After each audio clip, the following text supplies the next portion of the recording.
Recording का message क्या है? Yes ma'am. Yes ma'am.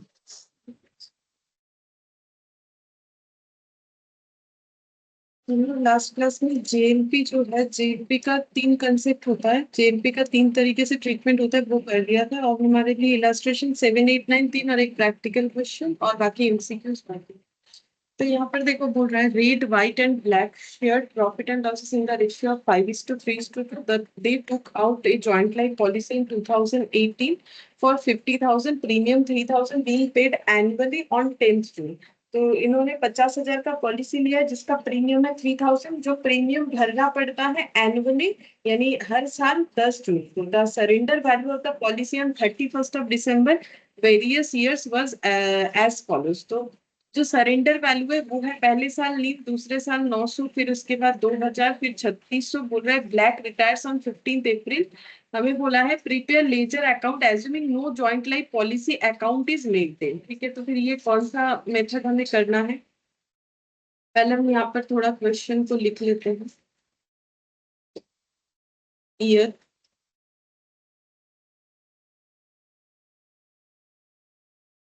Premium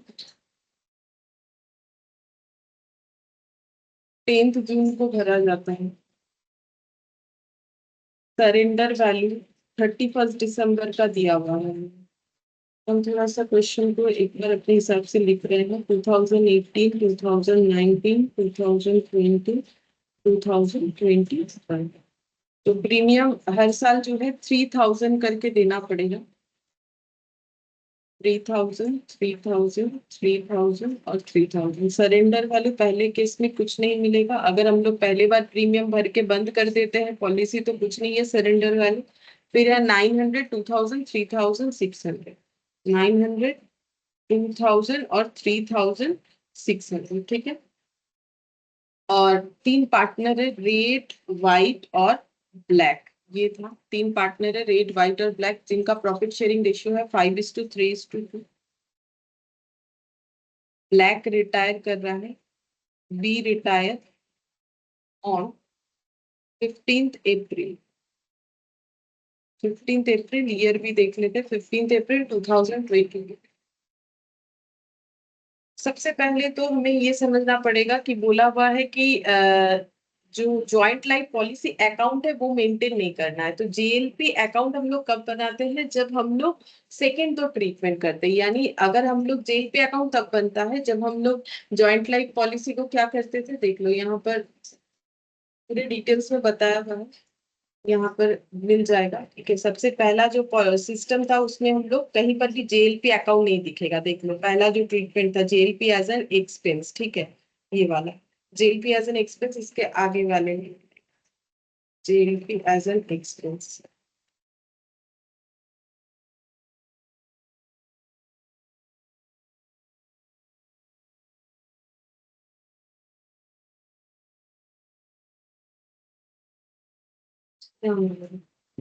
JLP as an expense होने से देख लो JLP premium to bank, PL to JLP premium, और जब रिसीव होगा तो बैंक टू जेएलपी।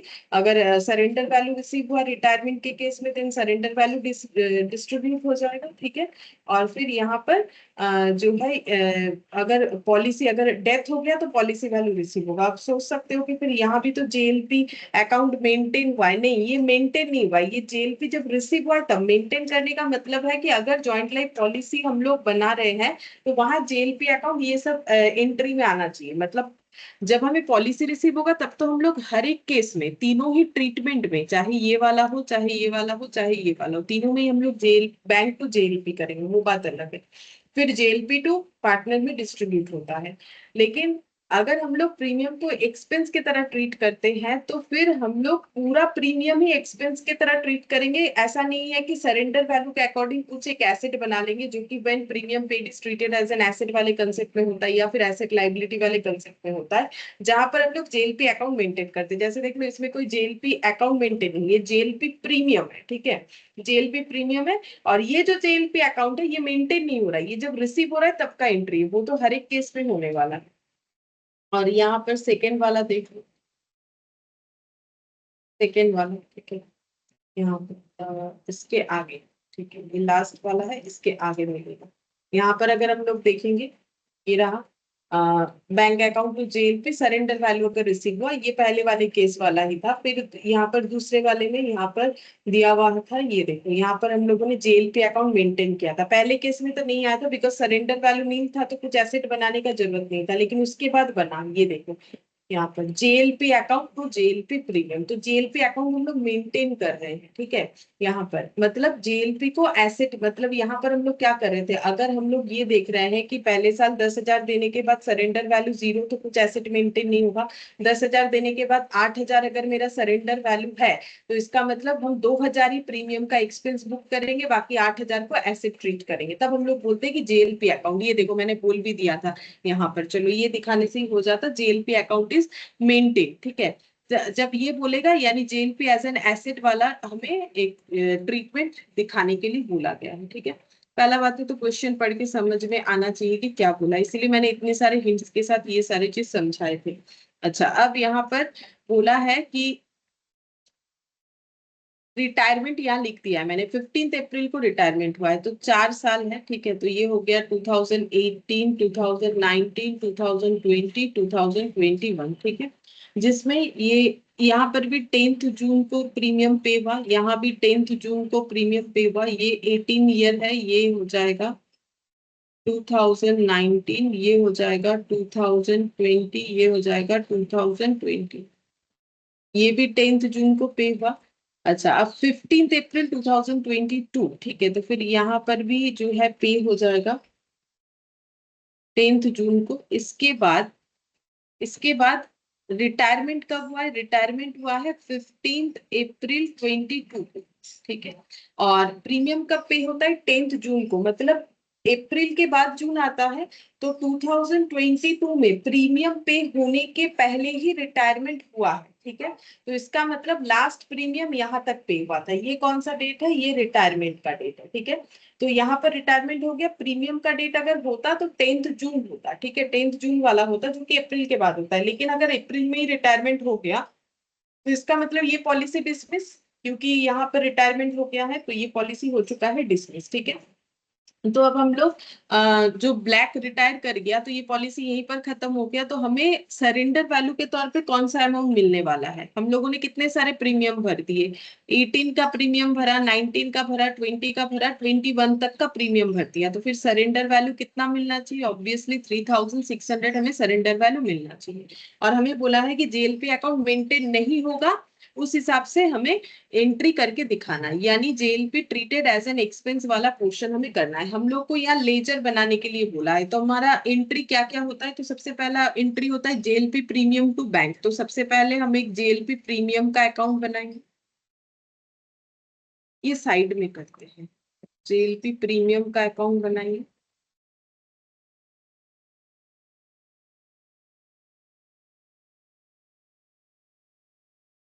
एक हम बैंक का अकाउंट बनाएंगे,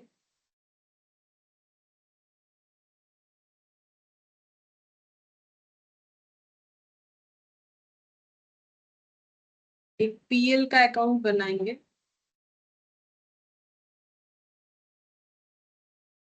क्योंकि हम लोग एंट्री क्या कर रहे थे, जेल पे प्रीमियम टू बैंक, उसके बाद कर रहे थे पीएल टू जेल पे प्रीमियम, ठीक है। और जब हमें रिसीव होगा, जब हमें रिसीव होगा सरेंडर वैल्यू, तो एंट्री होता है बैंक टू जेएलपी, ठीक है। तो यहाँ जेएलपी का मतलब ये नहीं कि हम लोग जेएलपी अकाउंट मेंटेन कर रहे हैं, ठीक है। अच्छा, तो सबसे पहला एंट्री हो जाएगा प्रीमियम भरते वक्त, तो JLP premium account debit to bank, तो 10th जून को हम लोग लिखेंगे to bank 3,000।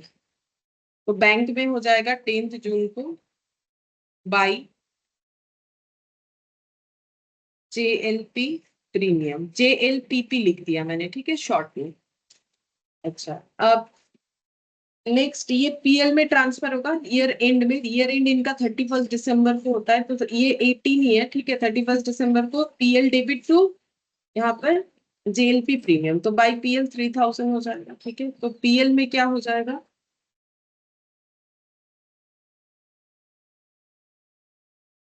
To जेएलपीपी, JLP premium 3,000, फिर नेक्स्ट यहाँ पर ये कंप्लीट हो गया। फिर उसके बाद सेम तरीके से 10 जून 19 में फिर से सेम एंट्री होगा टू बैंक। यहाँ पर 3000 हम लोगों ने एक्सपेंस पे कर दिया।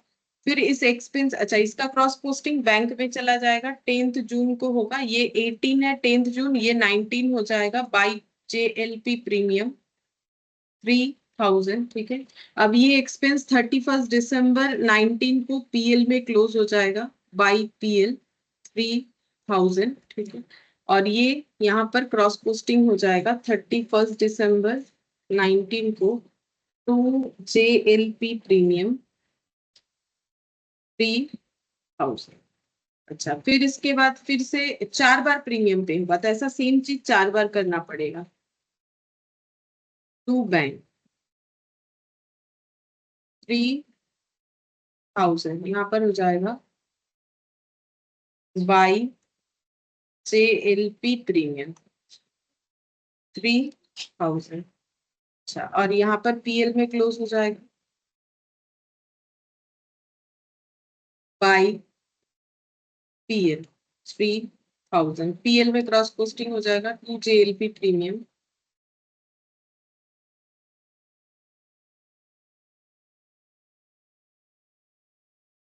3000। ठीक है। फिर यहाँ पर 10 जून 21 को भी हम लोगों ने प्रीमियम पे किया, मतलब पार्टनरशिप फॉर्म 3000। उसके बाद रिटायरमेंट हो रहा है। अच्छा, फिर यहाँ बैंक में cross posting by JLP premium 3000। ये PL में क्लोज होगा 31 दिसंबर 21 को बाई PL 3000। PL में ये क्रॉस पोस्टिंग हो जाएगा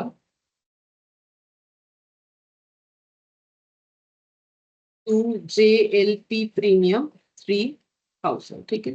तो ये हम लोग का बन गया 10 जून 2021 तक, यहाँ तक। इसके बाद तो प्रीमियम पे नहीं हुआ, लेकिन 15 अप्रैल को एक ट्रांजैक्शन हुआ, रिटायरमेंट हो गया। रिटायरमेंट होने से JLP का सॉरी सरेंडर वैल्यू मिल जाएगा 3600। एंट्री क्या होगा, बैंक टू JLP। तो बैंक में लिखेंगे 15 अप्रैल को टू JLP। ठीक है। कितना मिलेगा, सरेंडर वैल्यू जितना है 3600। ठीक है। और ये वाला हमारा JLP में क्रॉस पोस्टिंग भी होगा 15 अप्रैल 2022 को बाई बैंक। ठीक है। बाई बैंक बोल के यहाँ पर आ जाएगा 3600। और ये पैसा क्या होता है, पार्टनर लोगों में डिस्ट्रीब्यूट होता है। तो बैंक टू JLP, फिर एंट्री हो जाएगा JLP account debit to A's capital to B's capital to C, sorry यहाँ ABC तो है नहीं, तो फिर जो नाम है WR और B, मतलब रेड व्हाइट ब्लैक, वही हमें दे देना है। तो टू हो जाएगा आर्स कैपिटल टू बीस, W's है उसके बाद W's capital to B's capital. ठीक है। तो कितना कितना होगा, जितना प्रॉफिट शेयरिंग रेशियो है उसी के अकॉर्डिंग होगा। तो यहाँ पर हम लोग लिख लेंगे 3600, और प्रॉफिट शेयरिंग रेशियो दिया हुआ है 5:3:2, मतलब 10 से डिवाइड करेंगे तो ये बचेगा 360। 360 इंटू 5 1800। 360 इंटू 3 1080। 360 इंटू 2 700। ये हो जाए। ठीक है।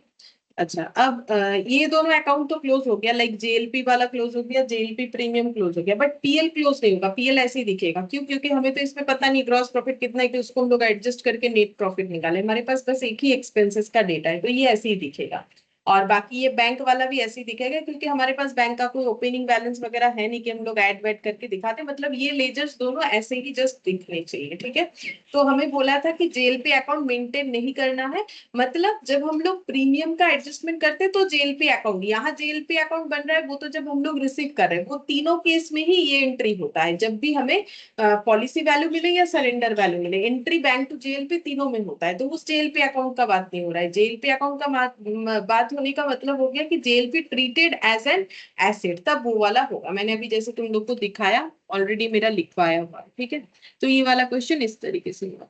फिर नेक्स्ट देखो, सेम क्वेश्चन है, इलास्ट्रेशन 8, ठीक है, सेम क्वेश्चन, कुछ भी फर्क नहीं है। और बोला है prepare ledger accounts assuming joint life policy account is maintain. अब maintain on surrender value basis, ठीक है, मतलब सरेंडर वैल्यू के बेसिस पे हमें जेल पे अकाउंट मेंटेन करना है। तो वही तो मैंने सिखाया था कि अगर मेरा कुछ एसेट रिकॉर्ड होता है, मतलब अगर प्रीमियम पे करने के बाद मुझे दिख रहा है कि श्योर शॉट मुझे कुछ मिलने वाला है, तो हम एक्सपेंस कम बुक करेंगे और बाकी अमाउंट का जो है एसेट बुक करेंगे। यही मैंने तुम लोग को सिखाया था लास्ट क्लास में, जिस दिन हम लोगों ने ये वाला क्लास किया था, ठीक है। तो ये सेम क्वेश्चन है, इलास्ट्रेशन 8 सेम क्वेश्चन है। तो इसमें हमारा क्या क्या अकाउंट बनेगा, तो फर्स्ट एंट्री तो इसमें भी वही होता है, JLP premium account debit to bank. तो जेएलपी प्रीमियम और बैंक वाला अकाउंट तो बनेगा ही बनेगा, और पीएल भी बनेगा, ठीक है। तो यहाँ पर कर लेते हैं जेएलपी प्रीमियम, जेएलपीपी लिख देते हैं। जेएलपी प्रीमियम अकाउंट बनेगा, बैंक अकाउंट बनेगा,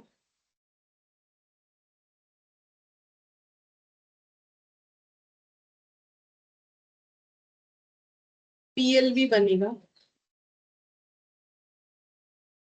और एक जेएलपी अकाउंट बनेगा।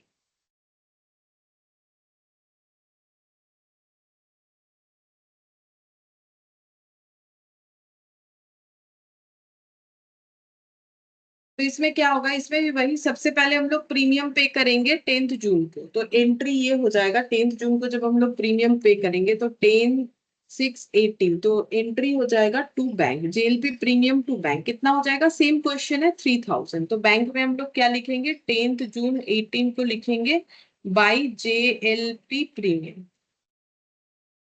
अब ये पीएल में चार्ज होगा, तो पीएल में हम लोग कैसे चार्ज करेंगे, अब पहले पीएल में चार्ज होगा कि नहीं वो देखने के लिए, क्योंकि ये दूसरा मेथड है, क्योंकि हमें सरेंडर वैल्यू पे जेएलपी प्रीमियम अकाउंट को मेंटेन करना है, जेएलपी अकाउंट को मेंटेन करना है, ठीक है। तो यहाँ पर देखो 3000 देने से पहले साल सरेंडर वैल्यू 0 है, मतलब मेरा 3000 पूरा ही डूब जाएगा, पूरा ही एक्सपेंस मानना पड़ेगा। तो बस इसको यहाँ पीएल में ब्लॉक कर देते हैं, ठीक है। कि 31 दिसंबर 18 को ये मेरा पीएल में चला जाएगा, ये पूरा का पूरा मेरा एक्सपेंस रिकॉर्ड हो जाएगा 3000 का। पीएल में इसका क्रॉस पोस्टिंग कर देंगे, पीएल में हो जाएगा 31 दिसंबर 18 को टू जेएलपी प्रीमियम 3000, ठीक है।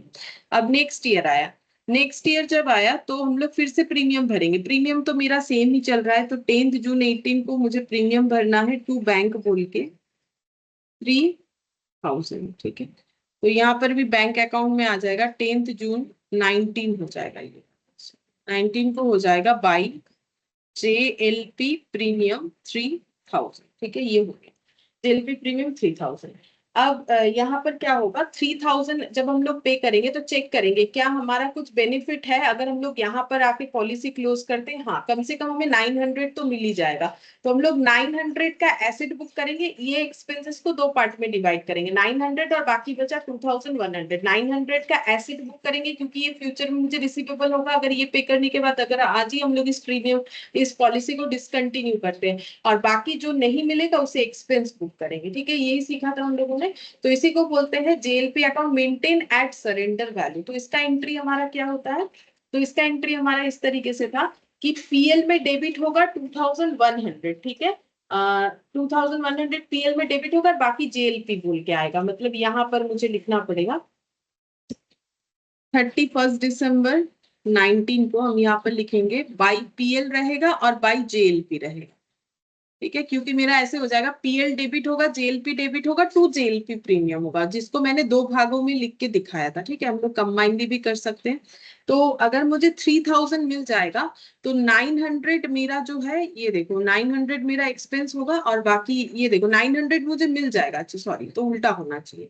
तो 900 मेरा सरेंडर वैल्यू मुझे मिलेगा, अगर हम ये पे करने के बाद आज ही इस पॉलिसी को बंद करते हैं, तो इसका मतलब बैलेंसिंग फिगर करके बाकी बचा 2100, इसको हम एक्सपेंस बुक करेंगे, तो टोटल मेरा 3000 का एक्सपेंसेस इस तरीके से डिस्ट्रीब्यूट होगा। तो अब ये पीएल में हमें करना पड़ेगा क्रॉस पोस्टिंग, तो पीएल में लिखेंगे टू जेएलपी प्रीमियम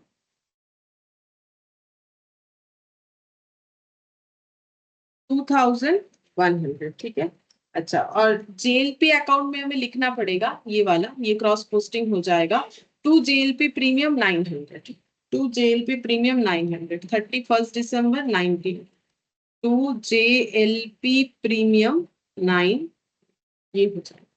और इसको क्लोज कर देंगे। ये एक एसेट अकाउंट है ना, तो एसेट पहले साल और तो कोई एसेट बुक नहीं हो रहा है, तो हम इस अकाउंट में बाई बैलेंस सीडी, जैसे मशीन अकाउंट बनाएंगे तो बैलेंस जो बचेगा उसको इस तरीके से दिखाएंगे, तो ये हो गया क्लोज। ठीक है, अब इसके नीचे 900 भी लिख सकते हैं, हम फिलहाल इस तरीके से क्लोज कर रहे हैं। फिर 1120 में हम लोग लिखेंगे टू बैलेंस बीटी, इतना एसेट दिख रहा है रिसीवेबल, 900 मुझे मिलेगा ही मिलेगा इस हालत में। अच्छा, अब यहाँ पर फिर नेक्स्ट प्रीमियम पे होगा 10 जून 20 को टू बैंक। कितना प्रीमियम है? प्रीमियम तो वही सेम है 3000। ठीक है, अब हम लोग देखेंगे यहाँ पर कि क्या हमें इस सिचुएशन में कोई सरेंडर वैल्यू मिलने वाला है। बिल्कुल मिलने वाला है 2000। ठीक है, तो 2000 मुझे सरेंडर वैल्यू मिलेगा, तो 3000 को हम कैसे डिस्ट्रीब्यूट करें? क्या 2000 और 1000 में करें? नहीं, ऐसे करने से गलत होगा। क्यों गलत होगा? एक्चुअली ये क्यूमुलेट होता है, मतलब सोच के देखो, कंपनी जब बोल रही है कि पहले साल कुछ भी नहीं देंगे सरेंडर वैल्यू, अगर पहले साल 3000 देने के बाद बंद कर देते हो, दूसरे साल 3000 देने के बाद बंद कर देते हो तो 900 देंगे, फिर तीसरे साल अगर 3000 दे के बंद करोगे तो 2000 देंगे। तो 2000 का मतलब है, ये देखो ये ऐसे क्यूमुलेट हुआ है, पहले साल 0, दूसरे साल 900, और नेक्स्ट ईयर हो जाएगा यहाँ पर 2100,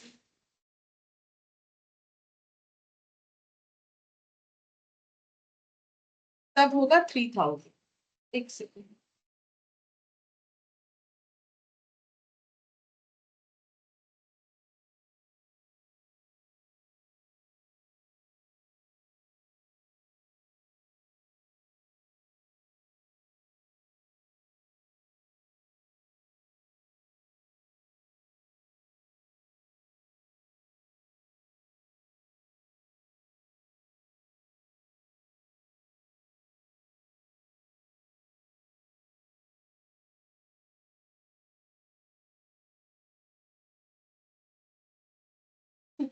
तो यहाँ पर क्यूमुलेट होता है। ठीक है, मतलब ये 900, ये जो 2000 है ना, तो कंपनी ये बोल रही है कि पहले साल अगर ड्रॉप किया तो कुछ नहीं मिलेगा, सेकेंड ईयर 900, थर्ड ईयर जो 2000 है ना, तो ऐसा नहीं है कि 2000 का मतलब यहाँ पर ये 900 प्लस ये 2000, सॉरी ये 1100 होगा ना, फिर 1100 मिला के 2000 होगा। ये क्यूमुलेट होता है, हमें उस तरीके से सोचना पड़ेगा। ठीक है, तो इसका मतलब यहाँ पर जब हम लोग रिकॉर्ड करेंगे तो देखो, ये 3000 में हमारा कितना एक्सपेंसेस होगा, इसका मतलब, और कितना हम लोगों का जो है एसेट बुक करना चाहिए। तो देखो 2000 टोटल एसेट है, जिसमें से 900 हम लोग ऑलरेडी बुक कर चुके हैं, तो और कितना बुक करना चाहिए?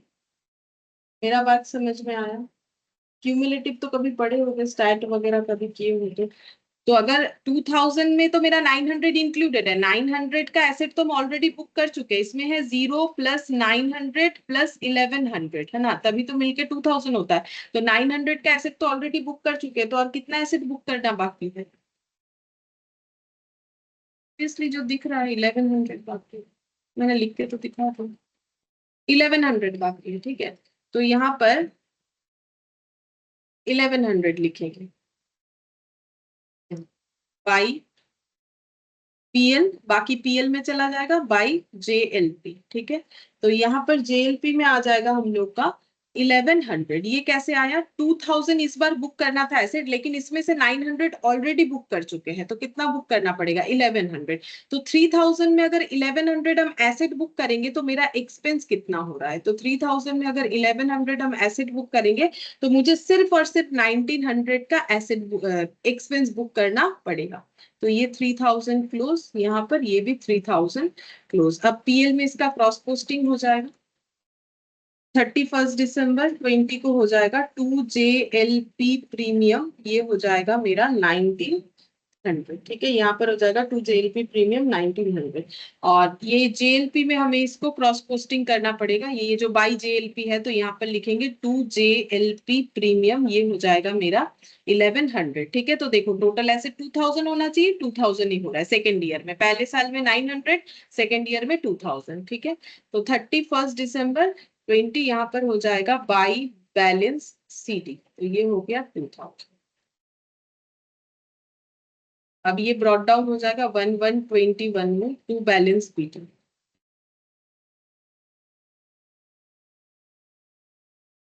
अच्छा, अब नेक्स्ट देखते हैं। यहाँ पर फिर से प्रीमियम पे करना पड़ेगा। कौन सा लग गया, ये रहा। फिर से प्रीमियम 3000 पे करेंगे, ये लास्ट हो जाएगा। ठीक है, तो यहाँ पर हो जाएगा 10 जून 2021 को, 10 जून 2021 को टू बैंक कितना हो जाएगा, 3000। अब सेम तरीके से हमें समझना है, ये पीएल को हम थोड़ा सा छोटा छोटा इधर लिख देते हैं तो यहाँ जगह।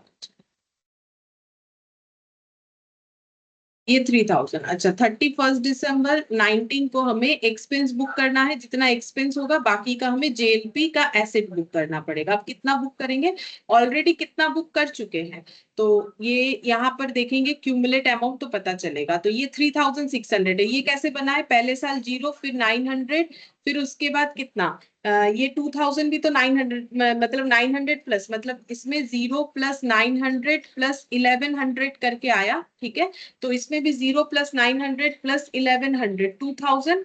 फिर ये और कितना बुक हुआ होगा इसमें एक्स्ट्रा, यहाँ पर हो जाएगा 1600। ठीक है, ऐसे करके क्यूमुलेट हुआ है। 3600 कैसे आया, 900 में, 2000 में 900 इंक्लूडेड है, तो इसका मतलब नया जो इस बार 20 में एसेट मिलेगा वो 1100 का है।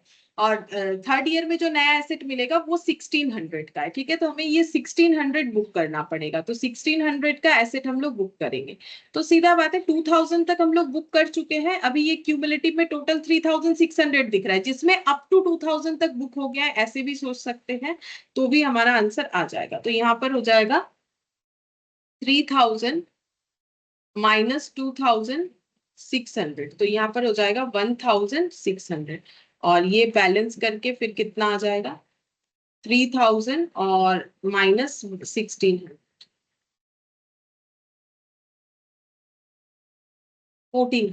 ठीक है, ये पीएल में आ जाएगा 1400। तो यहाँ भी 3000 और ये भी 3। तो यहाँ पर पीएल में लिखेंगे 31 दिसंबर 2021 को टू जेएलपी प्रीमियम बोल के 1600। ठीक है, ये यहाँ पर आ जाएगा, सॉरी पीएल में आएगा 1400, 1400। और यहाँ पर बुक हो जाएगा, ये इसका भी डेट देना चाहिए मुझे, 31 दिसंबर 20, ये हो जाएगा 31 दिसंबर 2021 टू जेएलपी बोल के यहाँ पर आ जाएगा, जेएलपी प्रीमियम बोल के यहाँ पर आ जाएगा 1600। तो टोटल हो गया 3600। इतने का ही एसेट बुक करना था, उतने का ही एसेट बुक हो गया by balance BD, sorry CD. तो ये हो जाएगा 3600। तो 3600 का हमारा यहाँ पर एसेट बुक हो गया।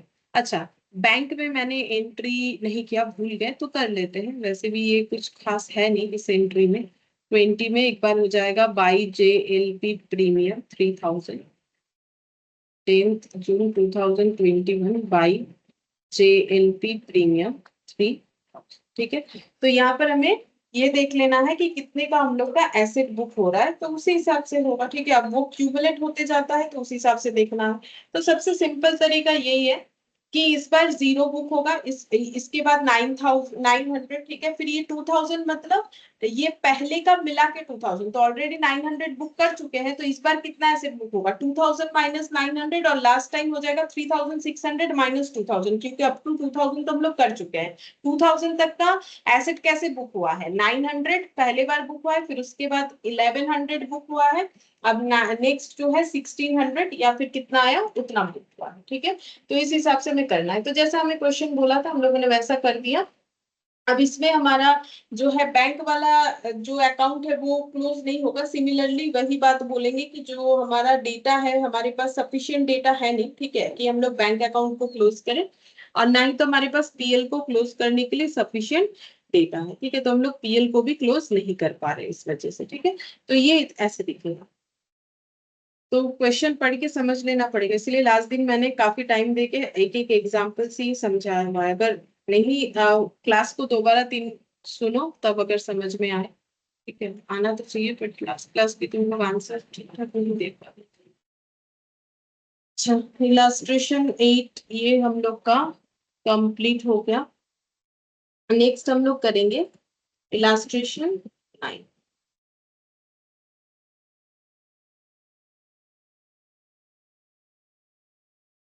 ABCR partnership sharing profit and losses in the ratio of 5:3:2. The balance sheet of the firm as on 31st December 2021 as follows. ये बैलेंस शीट दिया हुआ है और यहाँ जॉइंट लाइफ पॉलिसी दिख रहा है, तो मुझे ये बताओ ये कौन सा ट्रीटमेंट है, कम से कम ये बताओ। अगर JLP मुझे बैलेंस शीट में अपीयर होते हुए दिख रहा है, सिर्फ बैलेंस शीट में एसेट साइड में दिख रहा है, लाइबिलिटी साइड में नहीं है, लेकिन तो फिर कौन सा मेथड है,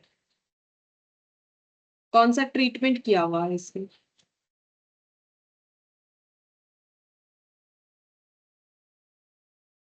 कौन सा ट्रीटमेंट किया हुआ है अगर सिर्फ इधर ही दिख रहा है? मुझे नहीं लग रहा है कि तुम लोगों ने क्लास देखा है या पढ़ा है, कुछ भी नहीं किया है। लेकिन हम तो दिखा देते हैं क्योंकि मैंने एग्जाम में कैसे आएगा नहीं आएगा एक एक चीजों को बारीकी से एक्सप्लेन कर दिया है। बाकी देखो पढ़ना तुम लोग का ड्यूटी है, मेरा नहीं है। दिखा देते हैं। यहाँ पर मैंने ऑलरेडी लिखा हुआ है कि एग्जाम में कैसे क्वेश्चन आएगा, ये दे दिया है मैंने। ये रहा।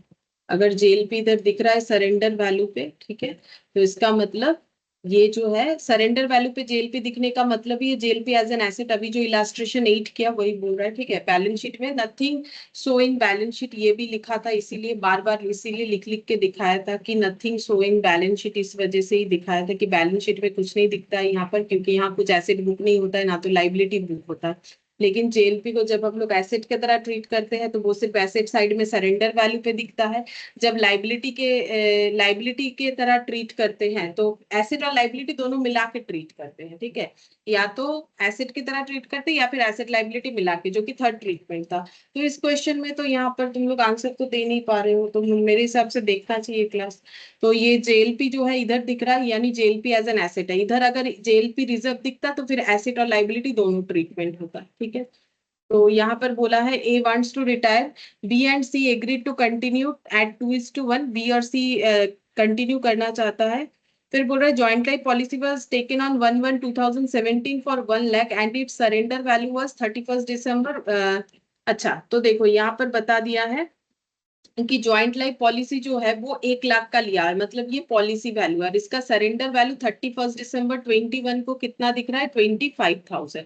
लेकिन यहाँ तो सरेंडर वैल्यू 20,000 दिख रहा है, ये 25 क्यों दिख रहा है? इसका मतलब रिवैल्यूएशन हुआ है, एसेट का वैल्यू बढ़ा है, बिकॉज ये एसेट है, क्योंकि ये रिसीवेबल है। ये हम लोग यही सोच के बुक करते हैं कि फ्यूचर में अगर हम इस स्टेज पे बंद कर देते हैं अपना प्रीमियम देना, जिस स्टेज पे ये सरेंडर वैल्यू कंसिडर हुआ है, तो मुझे इतना तो मिलेगा ही मिलेगा। Sundry fixed asset revalued हुआ है 1 लाख 10 में, 80,000 का 1 lakh 10। Also they agree to bring necessary cash to discharge 50% claim. A का 50% क्लेम ही डिस्चार्ज किया जाएगा to make the bank balance 25,000 and to make their capital proportionate. तो वो नेसेसरी कैश लेके आएंगे ताकि ए का 50% क्लेम डिस्चार्ज कर पाए। बैंक बैलेंस इनको 25,000 बनाना है, मतलब और भी 15,000 यहाँ पर एड ऑन करना है, और कैपिटल को प्रोपोर्शनेट करना है। प्रोपोर्शनेट करने का मतलब हो जाता है कि कैपिटल को प्रॉफिट शेयरिंग रेशियो में रखना है, जो कि बी और सी का 2:1 होगा। अच्छा यहाँ एक लाइन जो है ना वो मिस हो गया है, यहाँ पर एक्चुअली ये मेमोरेंडम रिवैल्यूएशन का क्वेश्चन है। यहाँ पर इसके बाद एक लाइन एड ऑन है कि सारे एसेट और लाइबिलिटीज जो है वो अपने बुक वैल्यू में दिखेंगे एक्सेप्ट ये बैंक वाला, ठीक है। यानी ये मेमोरेंडम रिवैल्यूएशन का क्वेश्चन है। तो मेमोरेंडम रिवैल्यूएशन तो मैंने तुम लोग को सिखाया है एडमिशन के टाइम पे। मेमोरेंडम रिवैल्यूएशन जब हम लोग करते हैं तो 2 बार मेमोरेंडम रिवैल्यूएशन करना पड़ता है, लेकिन रिटायरमेंट में एक शॉर्टकट है। अगर हमें मेमोरेंडम रिवैल्यूएशन बोले, अच्छा अब ये मत सोचो कि कहाँ पता चल रहा है मेमोरेंडम रिवैल्यूएशन, मैंने अभी अभी बोला यहाँ एक लाइन मिसिंग है, ठीक है, इस क्वेश्चन में वो लाइन एड ऑन होना चाहिए। तो वो लाइन ये है कि एसेट और लाइबिलिटीज को अपने बुक वैल्यू पे दिखाना पड़ेगा, ठीक है। तो अनऑल्टर्ड रखना चाहता है, ये लाइन इसमें ऐड ऑन है, तभी ये क्वेश्चन हमारा कंप्लीट हो सकता है, अदरवाइज नहीं, ठीक है। मतलब जो आंसर है उसके हिसाब से। तो हम लोग यहाँ पर स्टार्ट करते हैं, देखो इलास्ट्रेशन 9।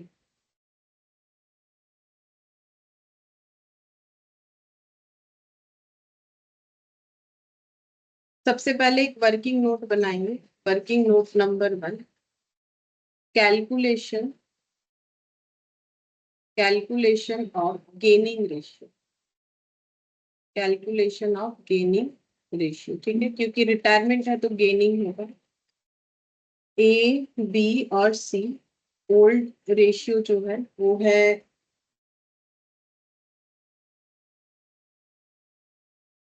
5/10, 3/10, 2/10। न्यू रेशियो जो है बी और सी का, क्योंकि ये रिटायर हो रहा है, बी और सी का न्यू रेशियो है 2:1, मतलब 2/3 और 1/3।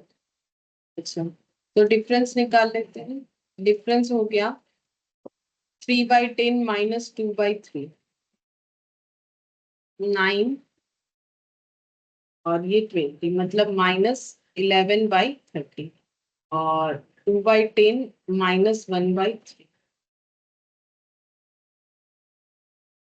6 माइनस 10, -4/30। दोनों केस में ही गेन दिख रहा है, क्योंकि ये ओल्ड माइनस न्यू किया है तो ओल्ड वैल्यू कम है, न्यू वाला ज्यादा है, तो ही माइनस में आंसर आया, तो रेशियो बन जा रहा है 11:, ठीक है, ये गेनिंग रेशियो बन गया। अच्छा, अब नेक्स्ट हम लोग वर्किंग नोट बनाएंगे। एक्चुअली इस क्वेश्चन में ना हमें सिर्फ एंट्री करने बोला है, prepare necessary entries to give effect in capital account of partner, मतलब वो एंट्री करना है जिस एंट्री में पार्टनर्स कैपिटल अकाउंट डेबिट या क्रेडिट हो रहा है। बाकी सब हमें जो है यहाँ पर वर्किंग नोट में ही करना पड़ेगा, ठीक है। तो हम शॉर्टकट भी बताएंगे कि कैसे करके होगा। बाकी हम जो है पहले मेमोरेंडम रिवैल्यूएशन अकाउंट बना के दिखा देते, बट वो तुम लोग को अवॉइड करना है, तुम लोगों को शॉर्टकट वाला ही लेके अगर रिटायरमेंट हुआ तो करना है, हम दिखा देते हैं। पहले लिख लेते हैं मेमोरेंडम रिवैल्यूएशन, हमें बोला है क्वेश्चन में कि अनऑल्टर्ड रखने के लिए, बाकी वो मिसिंग है पोर्शन, बट वो क्वेश्चन में लिखना पड़ेगा, ठीक है। मेमोरेंडम रिवैल्यूएशन देख लेते हैं, रिवैल्यूएशन में क्या हो रहा है। तो सबसे पहले एसेट 1,80,000 से 1,00,000 हो गया, तो 80,000 से 1,00,000 हुआ कि 1,10,000 हुआ, 1,10,000 हुआ है फिक्स्ड एसेट, ठीक है। ये तो ज्वाइंट लाइफ पॉलिसी, ये पॉलिसी वैल्यू है 1,10,000, तो 80 से 1,10,000 होने का मतलब है 30,000 का प्रॉफिट हुआ है, तो यहाँ पर हो जाएगा बाई फिक्स्ड एसेट या सन्ड्री एसेट, यहाँ पर हो जाएगा 30,000, ठीक है। 30,000 हो गया। जॉइंट लाइफ पॉलिसी का वैल्यू जो है 20 जो है वो 25 हुआ है, मतलब 5,000 से बड़ा है, तो यहाँ पर हो जाएगा बाई जेएलपी, तो यहाँ पर हो जाएगा 5,000। बस यही दो प्रॉफिट है और कुछ भी नहीं है, मतलब यही दो रिवैल्यूएशन है और कुछ नहीं है, ठीक है। तो यहाँ पर कैलकुलेट करते हैं, तो प्रॉफिट ही हो रहा है 35,000, दोनों केसेस में वैल्यू बढ़ा है, तो ये प्रॉफिट किस पे डिस्ट्रीब्यूट हो जाएगा, तीनों पार्टनर में डिस्ट्रीब्यूट हो जाना चाहिए, दैट इज ए बी और सी के अंदर, 2A B C, ठीक है। ये लेकिन फॉलो नहीं करना है, बट ये हम प्रूव करके दिखा देते हैं कि शॉर्टकट करोगे और ये करोगे सेम आंसर आएगा, तो ये 35,000 को हमें ABC में डिस्ट्रीब्यूट करना है, और जो प्रॉफिट शेयरिंग रेशियो है वो है यहाँ पर 5:3:2, मतलब 10 हो गया, तो इसका मतलब 3500, 35,000 डिवाइडेड बाई 10 इंटू 5, 17,500, 5:3:2, 10,500 और 7,000, ठीक है। अब क्योंकि मेमोरेंडम रिवैल्यूएशन है तो और एक बार रिवैल्यूएशन करना पड़ता है, तो यहाँ पर आ जाएगा 2 फिक्स्ड एसेट और 2 हो जाएगा JLP, ठीक है। तो ये हो गया 30,000, ये हो जाएगा 5,000, यानी 35,000, ठीक है। अब ये लॉस डिस्ट्रीब्यूट होगा, जैसे एडमिशन में 2 से 3 हो जाते हैं, 2 पार्टनर से 3 पार्टनर या 4 जो भी हो, तो वैसे डिस्ट्रीब्यूट होता है। यहाँ बचे हुए पार्टनर में इसका मतलब डिस्ट्रीब्यूट होगा, और जिसका रेशियो है हम लोग का 2:1, ठीक है। अभी थोड़ी देर पहले ही हम लोगों ने देखा, तो 20 कैपिटल, तो 2:1, यानी 3 से डिवाइड करना है, 35,000 divided by into 2, 23,333 divided by 11,667, ठीक है। ये करने से 35,000 आ जाएगा, ये मेमोरेंडम रिवॉल्यूशन। और रहा गुडविल का कैलकुलेशन, वो भी हम यहाँ पर करके दिखाएंगे। गुडविल है टोटल, इस पूरे फर्म का गुडविल दिख रहा है, गुडविल है 1,00,000, ठीक है। 1,00,000, इसमें से जो आउटगोइंग पार्टनर है, यानी जो रिटायरिंग पार्टनर है ए का शेयर कितना होगा, उसके प्रॉफिट शेयर के अकॉर्डिंग होगा, तो 1,00,000 इंटू 5/10, क्योंकि 5:3:2 है, तो यहाँ पर हो जाएगा हम लोग का 50,000, ठीक है। अब ये 50,000 जो गेनिंग पार्टनर है वो अपने गेनिंग रेशियो में देने वाले हैं, बी और सी 11:4 में देंगे, ठीक है। तो बी और सी 11:4, तो 50,000 डिवाइडेड बाई 15 इंटू 11, तो ये हो जाएगा 36,667 डिवाइडेड बाई 11 इंटू 4, तो 13,333, ठीक है। इस तरीके से दिया जाएगा। अब अगर देखा जाए तो अगर कैपिटल अकाउंट देखा जाए तो यहाँ पर अगर हम एबीसी तीनों का नाम लिखते हैं इस तरीके से, ये पूरे सिचुएशन में, क्योंकि और कुछ लेना देना नहीं है, ठीक है, और कुछ लेना देना नहीं है। सरेंडर वैल्यू का कैलकुलेशन हो गया, गुडविल का हो गया, बाकी तो और ये सब तो अलग ट्रीटमेंट हो जाएगा। तो यहाँ पर देखो ए का कैपिटल सबसे पहले 17,500 से क्रेडिट हुआ, ठीक है। बी का 10,500 से क्रेडिट हुआ, सी का 7,000 से क्रेडिट हुआ जब रिवैल्यूएशन हुआ। आफ्टर दैट यहाँ पर इसमें 23,333 से डेबिट हुआ। फिर यहाँ पर जो है 11,667 से डेबिट हुआ, ठीक है, जब मेमोरेंडम रिवैल्यूएशन दोबारा हुआ। अच्छा, अब फिर से बी और सी का डेबिट होगा, बी और 50,000 से ए का अकाउंट क्रेडिट होगा, ठीक है, और बी और सी का डेबिट होगा कितना, 36,667 से डेबिट होगा, और 13,333 से डेबिट होगा, ठीक है। तो अब हम लोग इसका टोटल करके देखते हैं कि कौन से पार्टनर का क्या सिचुएशन हुआ। तो इसका दोनों ही क्रेडिट ए का, तो 17,500 प्लस 50,000, तो इसका मतलब ए को मिलेगा 67,500, ये पूरे एडजस्टमेंट में क्रेडिट होगा उसके अकाउंट में। और बी का क्या होगा, 10,500 क्रेडिट और बाकी डेबिट है, ठीक है। तो कैपिटल डेबिट होने का मतलब वैल्यू कम हो जाना, तो -2,3,333, फिर 23,333, हाँ यहाँ और एक 3 होगा, और माइनस हो जाएगा 36,667, ठीक है। तो ये हो जाएगा 49,500 डेबिट हो जाएगा, ठीक है। इतना इसके अकाउंट से पैसा कटेगा, और इसके अकाउंट से कितना होगा, तो ये देखो दो डेबिट है, दोनों डेबिट को ऐड कर दो, आसान हो जाएगा कैलकुलेशन। और ये क्रेडिट को माइनस कर देते हैं, ठीक है, ये हो गया, मतलब आंसर आ जाएगा 18,000, और क्योंकि डेबिट का अमाउंट ज्यादा था तो ये डेबिट होगा। और देख लो ये 18,000 और 49,500 अगर ऐड करोगे तो पता चल जाएगा कि 67,500, मतलब पूरे एडजस्टमेंट में बी सी को ए को इतना देना पड़ेगा। अब इसके बाद एंट्री करने से क्वेश्चन खत्म, हमें बस यही एंट्री पूछा है। लेकिन हम लोग एग्जाम में इतना बड़ा स्टेप्स नहीं फॉलो करेंगे, क्योंकि रिटायरमेंट के केस में हम लोग इस चीज को बहुत ही आसानी से सिंपल तरीके से कर सकते हैं, ठीक है। तो हमें जो फॉलो करना है उसको हम फिर से वर्किंग नोट 2 देके करके दिखाते हैं, ठीक है, बहुत आसानी से हो जाएगा। तो सबसे पहले हम लोग ये लिखेंगे कैलकुलेशन ऑफ एज शेयर, मतलब ये जो शेयर निकाला वही कैलकुलेशन ऑफ एज शेयर, ठीक है। क्योंकि मुझे यहाँ बैलेंस कैपिटल अकाउंट नहीं बनाने बोला है तो मैंने ऐसे टेबल फॉर्मेट में करके दिखाया। तो ए को क्या मिलेगा, revaluation profit on fixed asset, ठीक है। तो 1,10,000 हो गया फिक्स्ड एसेट, जो कि 80,000 का था कभी, तो ये हो जाएगा 30,000। और revaluation profit on JLP 25 minus 20, तो ये हो जाएगा 5,000, तो टोटल 35,000। और इसमें गुडविल भी लिख लेंगे, ठीक है, शॉर्टकट ये है कि यहाँ गुडविल भी लिख लेंगे। तो गुडविल टोटल कितना है, 1,00,000, ठीक है। तो टोटल कितना हो जाएगा, 1,35,000, ये टोटल रिसीवेबल अमाउंट है ए के लिए, मतलब ये पूरा ए को नहीं मिलेगा, थोड़ी ना 30,000 का पूरा प्रॉफिट ए को, या 5,000 देख लो, इसलिए मैंने अकाउंट बना दिया है। 35,000 में ए का हिस्सा है, ठीक है, और 1,00,000 में ए का हिस्सा है। तो हम लोग इसको कैसे करने वाले हैं, यहाँ पर हम लोग देखेंगे कि टोटल ए को क्या क्या मिलेगा। तो ए को रिवैल्यूएशन का प्रॉफिट मिलेगा, दो दो चीज है रिवैल्यूएशन के प्रॉफिट में, यहाँ पर जेएलपी फिक्स्ड एसेट और गुडविल का हिस्सा मिलने वाला है, ठीक है। अब ये 1,35,000, इसमें ए का हिस्सा कितना हो जाएगा, ये टोटल में ए का शेयर निकाल देंगे। ए का शेयर हो जाएगा 1,35,000 इंटू उसका जो प्रॉफिट शेयरिंग रेशियो है 5/10, और ये करने से आना चाहिए 67,500, आ भी जाएगा, चेक करके देख सकते हैं, डिवाइडेड बाई 2, है ना, 67,500 ये आ गया, 67,500 यहाँ पर ए का शेयर हो जाएगा।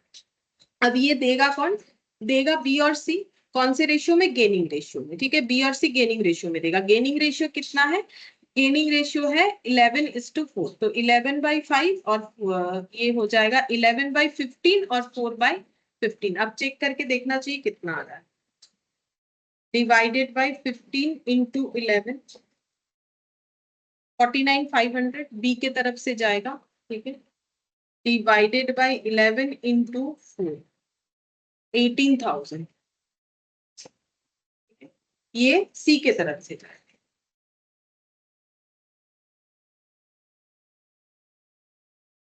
ठीक है, तो इसका मतलब देखो ये शॉर्टकट में निकल गया। हम यही कहना चाह रहे थे कि अगर हम लोग रिटायरमेंट करते हैं और हमें मेमोरेंडम रिवैल्यूएशन देता है तो हम लोग इस तरीके से नहीं करके सिंपल ऐसे भी करेंगे तो भी हमारा आंसर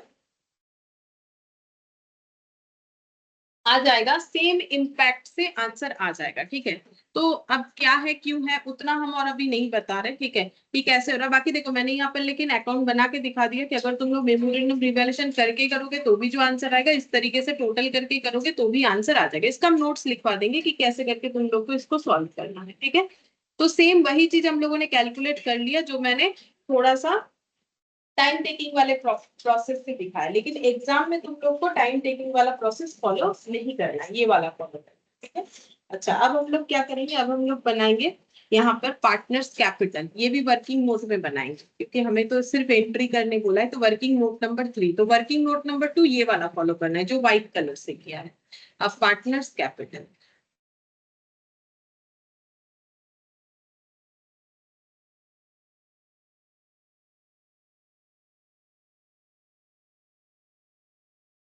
ए बी और सी, ए बी और सी बाई बैलेंस बीटी, तो बाई बैलेंस बीटी देखते हैं कितना होगा, 50, 40 और 30, 50, 40 और 30।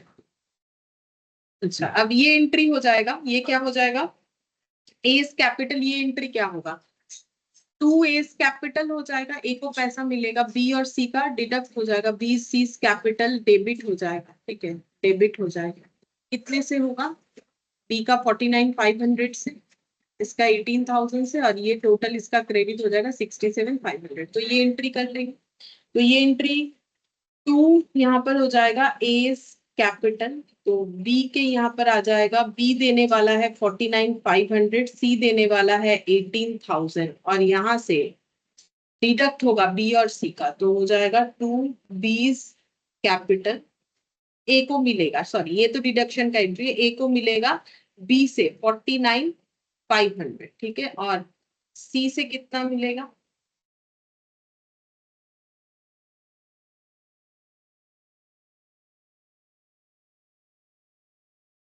18,000। ठीक है, बस यहाँ पर 2 कैश बोल के अब हम लोग निकालेंगे कि ए को कितना पे करेंगे, क्योंकि ए को जितना भी रिसीवेबल है 50% पे होगा, 50% जो है लोन बन जाएगा, क्वेश्चन बोल रखा है। तो यहाँ पर हो गया 50,000 प्लस 49,500 और 18,000,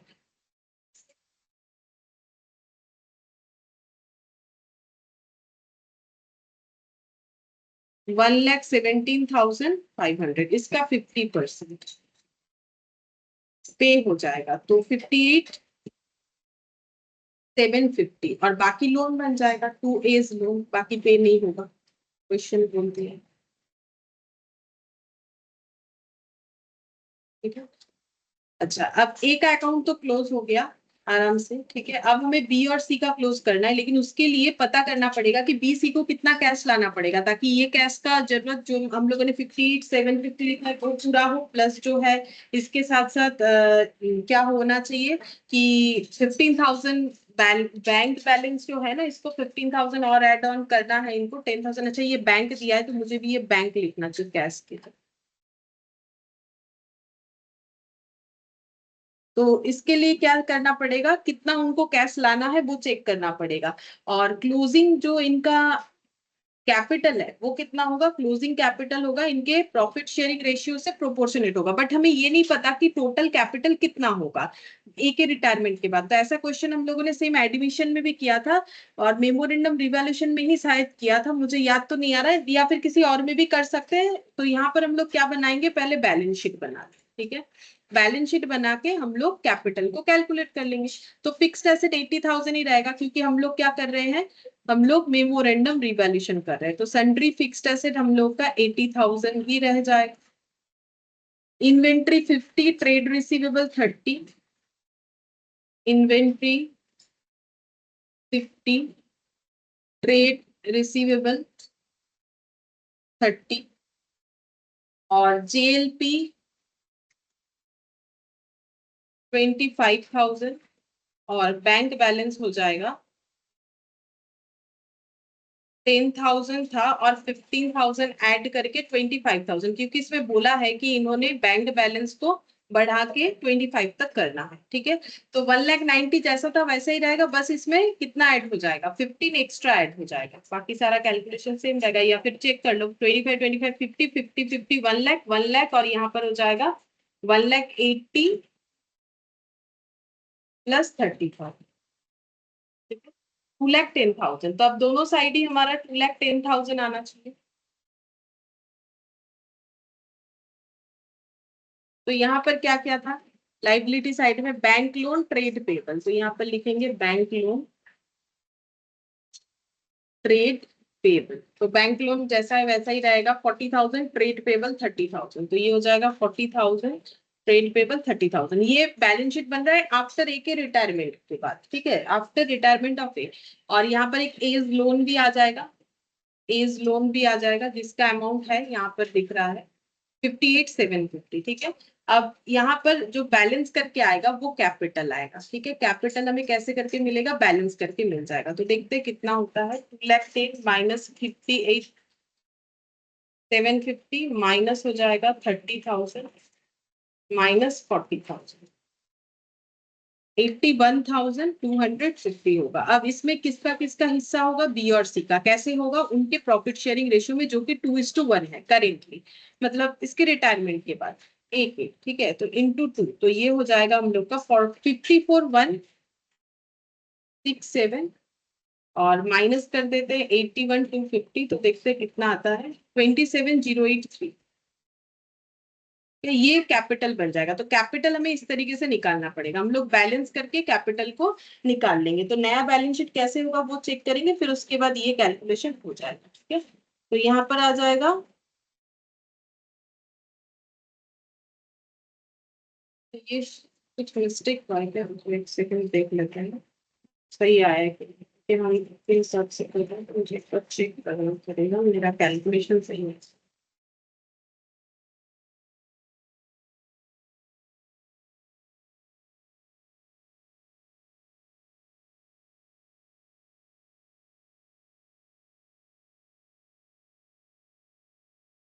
जी थोड़ा सा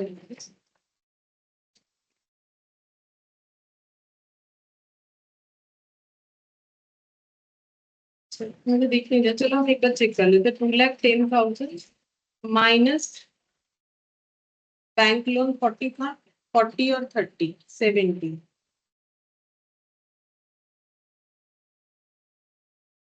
minus 58,750, 81,250 divided by 3 into 54,167 minus 81,250, ठीक है, 27,083, ठीक है। अब हम लोग को कैपिटल अकाउंट में ये लिखना पड़ेगा।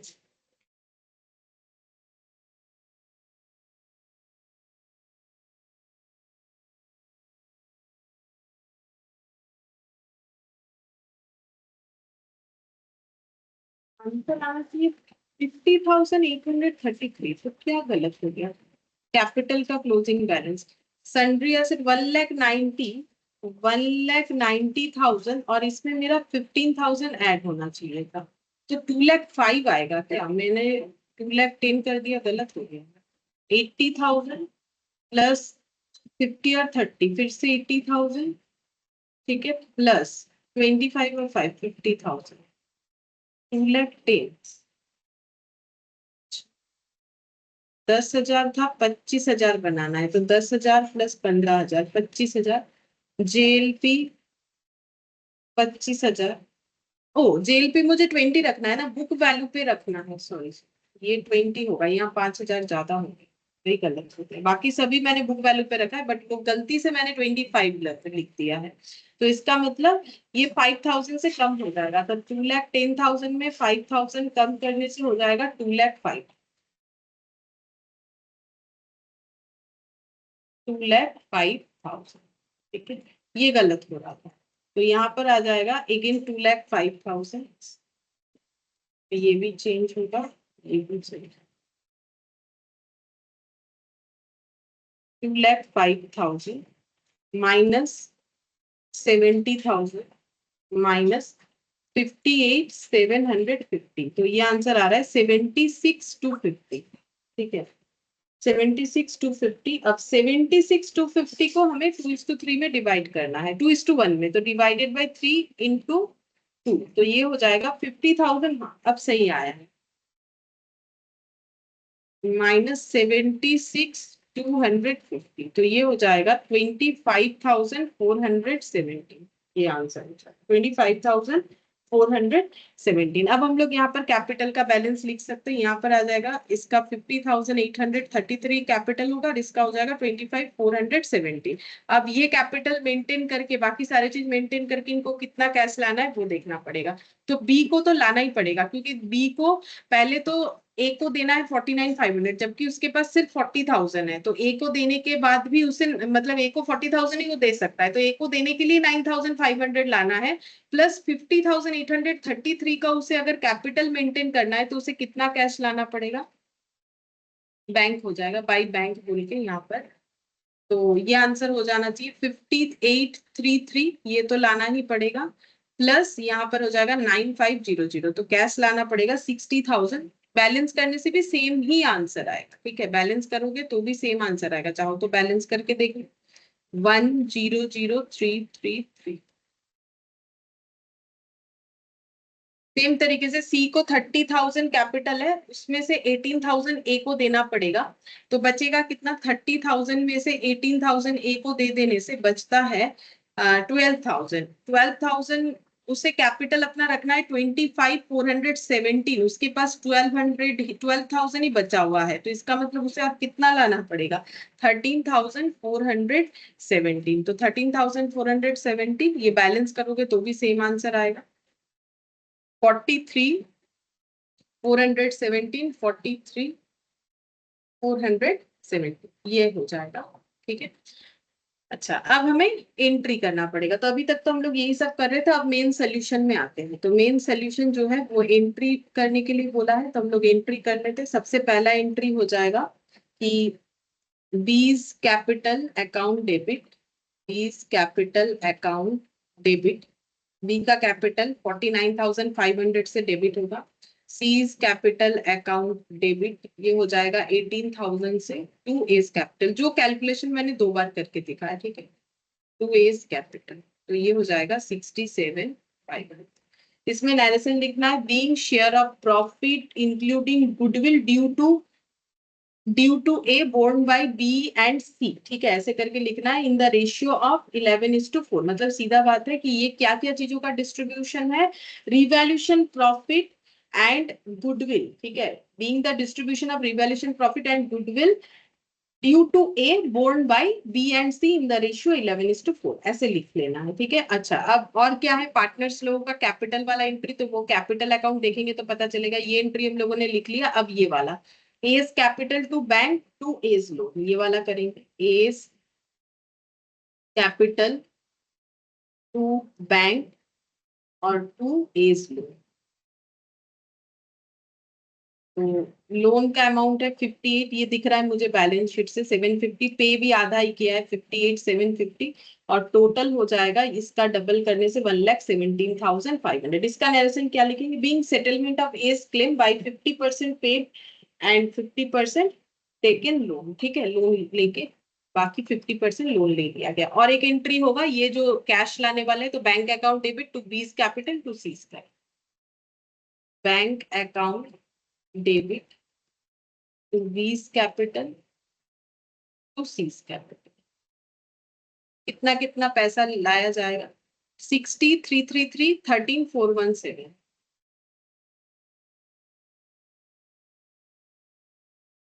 तो टोटल करने से हो जाएगा 0,773,750 आ रहा है। ठीक है, तो ये पैसा इन्हें लाना पड़ेगा, being cash introduced by B and C. ठीक है, तो ये इस तरीके से हो जाएगा। तो मैंने दो तरीके से करके दिखाया, इसीलिए थोड़ा टाइम लगा, ताकि तुम लोग को प्रूफ मिल जाए कि कैसे करके हमें करना है। लेकिन एग्जाम में तुम लोग को ये शॉर्टकट लेना है। ठीक है, वो मेमोरेंडम रिवैल्यूएशन रहा तो ऐसे करने का जरूरत नहीं। इन केस ऑफ रिटायरमेंट ऐसा नहीं कि एडमिशन में भी वैसा कर दो। ठीक है, तो यहाँ पर हम एक नोट बना रहे हैं। नोट में वो चीज लिखवा देंगे जो फॉलो करनी बोल रहे हैं। तो नोट में लिखो, if there is memorandum revaluation in retirement, if there is memo revaluation in retirement, then following steps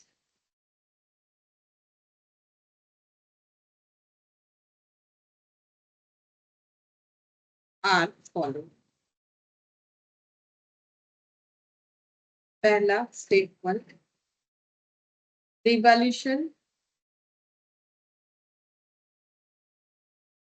done in working note. हम लोग वर्किंग नोट में रिवैल्यूएशन बना लेंगे। हाँ, अगर मान लो मेमोरेंडम रिवैल्यूएशन का अकाउंट बनाने बोला, जो कि बोलेगा नहीं, नॉर्मली रिटायरमेंट में ना बोलेगा ही नहीं। अगर बोला तो कर दोगे जैसे मैंने दिखाया, लेकिन बोलेगा नहीं। रिवैल्यूएशन तो हमें सिंपल लाइन बाय लाइन लिख के हमें वर्किंग नोट में ही रिवैल्यूएशन जो है मेमोरेंडम रिवैल्यूएशन को सेटल कर लेना है। ठीक है, फिर स्टेप 2, जनरल रिजर्व और अनडिस्ट्रीब्यूटेड प्रॉफिट। अनडिस्ट्रीब्यूटेड प्रॉफिट अगर कुछ रहा, वो भी तो पार्टनर लोगों में डिस्ट्रीब्यूट होता है ना, इंक्लूडिंग द रिटायरिंग पार्टनर। तो उसका क्या कैलकुलेशन करना है? तो लिखो एडजस्टेड विथ स्टेप 1, मतलब उसको भी स्टेप 1 में हम लोग एड ऑन करके लिख देंगे। एडजस्टेड विथ स्टेप, मतलब सीधा बात है। रिवैल जैसे हम लोगों ने अभी लिखा ना, रिवैल्यूएशन तो डेटा लिखा फिक्स्ड एसेट का, और क्या बोलते हैं उसे, जेएलपी का, एंड उसमें गुडविल ऐड किया। तो उसी तरीके से अगर कुछ जनरल रिजर्व हुआ तो उसको भी ऐड कर सकते, वो भी सीधा डिस्ट्रीब्यूट हो जाएगा। मतलब हम ये कहना चाह रहे हैं, जैसे यहाँ पर हम लोगों ने, यहाँ नहीं है सॉरी, ये वाला तो नया, ये देखिए, ये यहाँ पर जो मैंने वर्किंग नोट दिखा है, मान लो कुछ अनडिस्ट्रीब्यूटेड जनरल रिजर्व होता तो वो भी यहाँ पर लिखते, फिर यहाँ से जो पार्टनर रिटायरिंग पार्टनर उसका शेयर में वो भी इंक्लूड कर लेते। ठीक है, वही चीज बोला है। फिर स्टेप 3 में नेट प्रॉफिट और नेट लॉस जो भी आएगा, और net loss which will B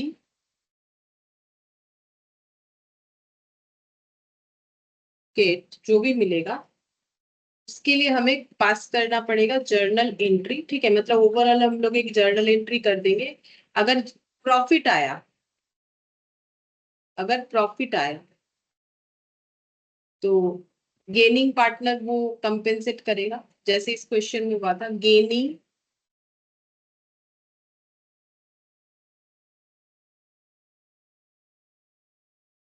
gaining partners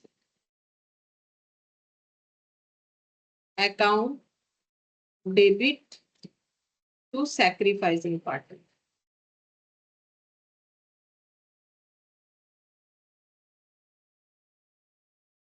और अगर लॉस आया, in case of loss,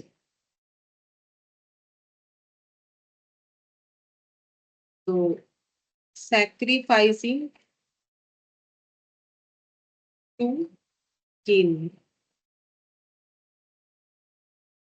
sacrificing partners capital account debit to gaining partners capital। यहाँ भी कैपिटल, कैपिटल तो हर जगह ही है, तो ये एंट्री होगा। इस तरीके से होना चाहिए।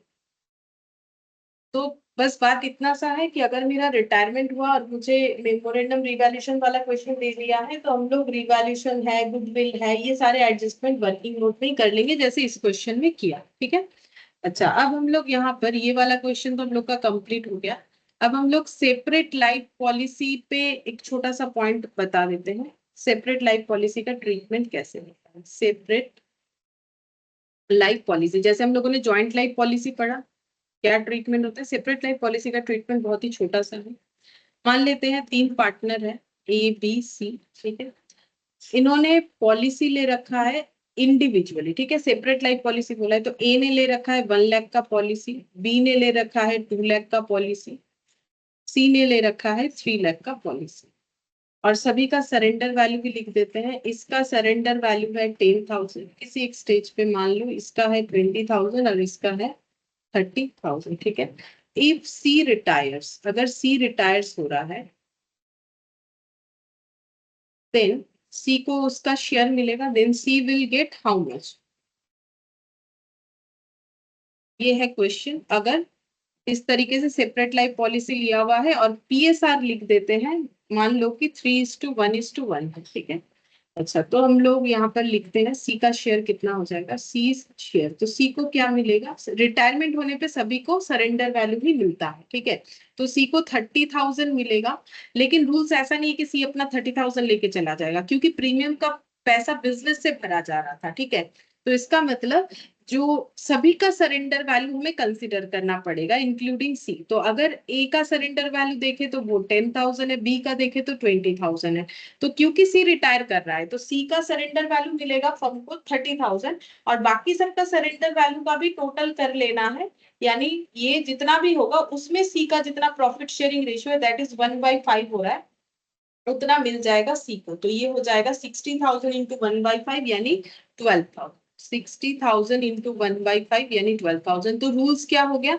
सी को क्या मिलेगा, अपना सरेंडर वैल्यू का पूरा तो नहीं मिलेगा, अपने सरेंडर वैल्यू का अपना प्रॉफिट शेयरिंग रेशियो प्लस बाकी ऑन दैट मोमेंट जो सरेंडर वैल्यू चल रहे हैं उसका भी जो है उसका प्रॉफिट शेयरिंग रेशियो के अकॉर्डिंग मिल जाएगा। यानी सीधा बात है, सारे सरेंडर वैल्यू को ऐड कर दो, इंटू 1/5 कर दो, मतलब जितना 1/5 तो इस क्वेश्चन में हुआ, जो भी पीएसआर रहेगा तो फिर उतना मिल जाएगा जो रिटायरिंग पार्टनर है उस। तो ये हो गया सेपरेट लाइफ पॉलिसी में कैसे ट्रीटमेंट करना पड़ता है। अच्छा, इसके बाद हम लोग यहाँ पर एक क्वेश्चन हमारा बाकी है, क्वेश्चन नंबर 1, जो कि जेएलपी पे था तो वो मैंने बाकी रखा था, ये कर लेते हैं। यहाँ पर दिया हुआ है on 31 March 2022 the balance sheet of Messrs Ram Rahul Rohit sharing profit and losses in the proportion to their capital. Capital के प्रोपोर्शन में जो है प्रॉफिट शेयरिंग रेशियो इन्होंने रखा है, मतलब 3:2:1। ये रहा इनका capital, sundry creditor, land building, machine, closing stock, sundry debtor, cash and bank balance. 31 March 2022 Ram desire to retire from the firm and the remaining partner decide to carry on. It was agreed to revalue the asset and liabilities on that date as following. तो Ram retire करना चाहते हैं और जो इनका जो बाकी partner business को कंटिन्यू करेंगे, और जो एसेट लाइबिलिटीज रिवैल्यूड हुआ है वो कुछ इस तरीके से, लैंड बिल्डिंग एप्रिशिएट हुआ है, मशीन डेप्रिशिएट, क्लोजिंग स्टॉक इतने से वैल्यू कर लेना है। तो देखेंगे पढ़ाई की घटाए, प्रोविजंस 5% बनाना है। क्रेडिटर जो है 10,000 राइट ऑफ कर रहा है, तुम्हारे लिए बेनिफिट है। Joint life policy of the partner surrender and cash obtain 60,000। तो रिटायरमेंट हो रहा है तो सरेंडर करना पड़ेगा। तो देख लो बैलेंस शीट में किसी भी तरीके का जेएलपी नहीं दिख रहा है, ना तो एसेट साइड में ना तो एसेट लाइबिलिटी, मिला के दोनों साइड में। क्योंकि दो ही चीज हो सकता है, या तो सिर्फ एसेट साइड में दिखेगा या एसेट लाइबिलिटी दोनों साइड में दिखेगा, कहीं पर भी नहीं दिख रहा है। यानी जेएलपी एज एन एक्सपेंस वाला ये ट्रीटमेंट है। तो जेएलपी से इतना अमाउंट मिल रहा है सरेंडर वैल्यू। गुडविल है 1,80,000। Ram share of goodwill is adjusted in account of Rahul and Rohit who share the future profits equally. तो ये तो हमें वैसे ही पता है, जो पार्टनर रह जाएंगे उनको देना पड़ेगा शेयर। ठीक है। गुडविल का शेयर तो राम को कितना मिलेगा, 1,80,000 में जितना उसका प्रॉफिट शेयरिंग रेशियो है, और वो देगा कौन, राहुल और रोहित देगा, जो कि फ्यूचर में इक्वली बिजनेस का प्रॉफिट जो है शेयर करने वाले। इससे हमें गेनिंग रेशियो पता चलेगा। कोई गुडविल अकाउंट रेज करने मना किया है, no goodwill account being raised. तो गुडविल अकाउंट रेज करने मना किया है हम लोग को, वैसे करना भी नहीं, S26 अलाउड नहीं करता है। टोटल कैपिटल कैसे होगा, same as before retirement. Retirement के पहले जितना कैपिटल रहा यानी 6 लाख, आफ्टर रिटायरमेंट भी 6 लाख रहेगा। सेम ऐसा क्वेश्चन हम लोग पहले भी कर चुके हैं। इंडिविजुअल कैपिटल जो है प्रॉफिट शेयरिंग रेशियो पे होगा, तो ये इक्वली प्रॉफिट शेयर करेंगे यानी 3 लाख होगा। टोटल कैपिटल 6 लाख है। Amount due to Ram is to be settled as 50% on retirement, balance 50% within 1 year. तो 50% दे देंगे, 50% का लोन हो जाएगा। हमें अकाउंट बनाना है, revaluation capital Rahul, capital account of partner Rahul Rohit का, और loan account of Ram, cash account and balance sheet as on 1/4/2022। ठीक है, तो स्टार्ट करते हैं क्वेश्चन नंबर 1। तो सबसे पहले बनेगा रिवैल्यूएशन अकाउंट।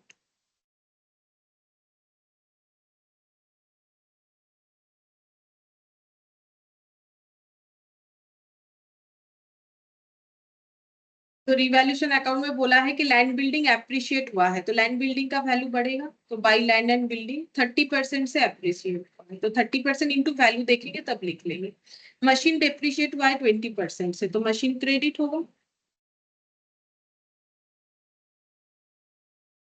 20% से। ठीक है, फिर क्लोजिंग स्टॉक ये देखना पड़ेगा बढ़ रहा है कि घट रहा है। पीवीडीडी क्रिएट होगा, ये तो लॉस है, 2 पीवीडीडी करेंगे।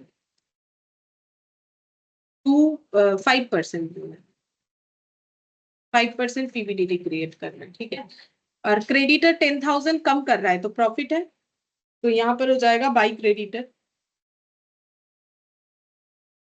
तो 10,000 राइट अप कर रहा है तो 10,000 का प्रॉफिट है। और जेएलपी सरेंडर हो रहा है तो पैसा मिल रहा है 60,000, तो एंट्री क्या हो जाएगा, bank account debit to JLP, क्योंकि JLP treatment as an expenses है, तो फिर जेएलपी टू पार्टनर्स कैपिटल। तो यहाँ पर देख लेते, लैंड बिल्डिंग 2 लाख है, तो इंटू 2 लाख, 2 लाख का 30% हो जाएगा 60,000। और मशीन है 20%, 2 लाख का 20%, ये भी 2 लाख है, तो ये हो जाएगा 40,000। डेटर है हम लोग का 2 लाख, अच्छा सब 2 लाख है, 2 लाख का 5% यानी ये हो जाएगा 10,000। और क्लोजिंग स्टॉक 80,000 बोला था, यहाँ पहले था 1 लाख, तो कम हुआ है तो इधर आ जाएगा, टू क्लोजिंग स्टॉक 20,000। अब देखते हैं कितना आ रहा है, तो दोनों साइड देखो बराबर आ रहा है, 60 + 10 70, यहाँ पर भी हो जाएगा 70। तो रिवैल्यूएशन में ना तो कोई प्रॉफिट हुआ ना तो कोई लॉस हुआ, तो रिवैल्यूएशन अकाउंट बन के रेडी हो गया। रिवैल्यूएशन के बाद हमें बोला है कैपिटल अकाउंट बनाना है।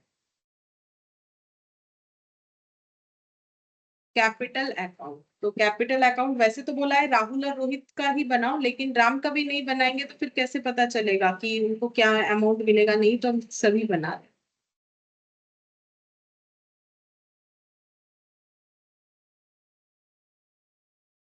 अगर एग्जाम में ऐसा हुआ, मान लो बोल दिया ऐसे स्पेसिफाई करके, तो फिर राम वाला जो है इसको वर्किंग नोट में बना सकते हैं हम लोग। यहाँ पर बोला है ना, सिर्फ राहुल और रोहित का नाम दिया तो इसीलिए हम बोल रहे हैं।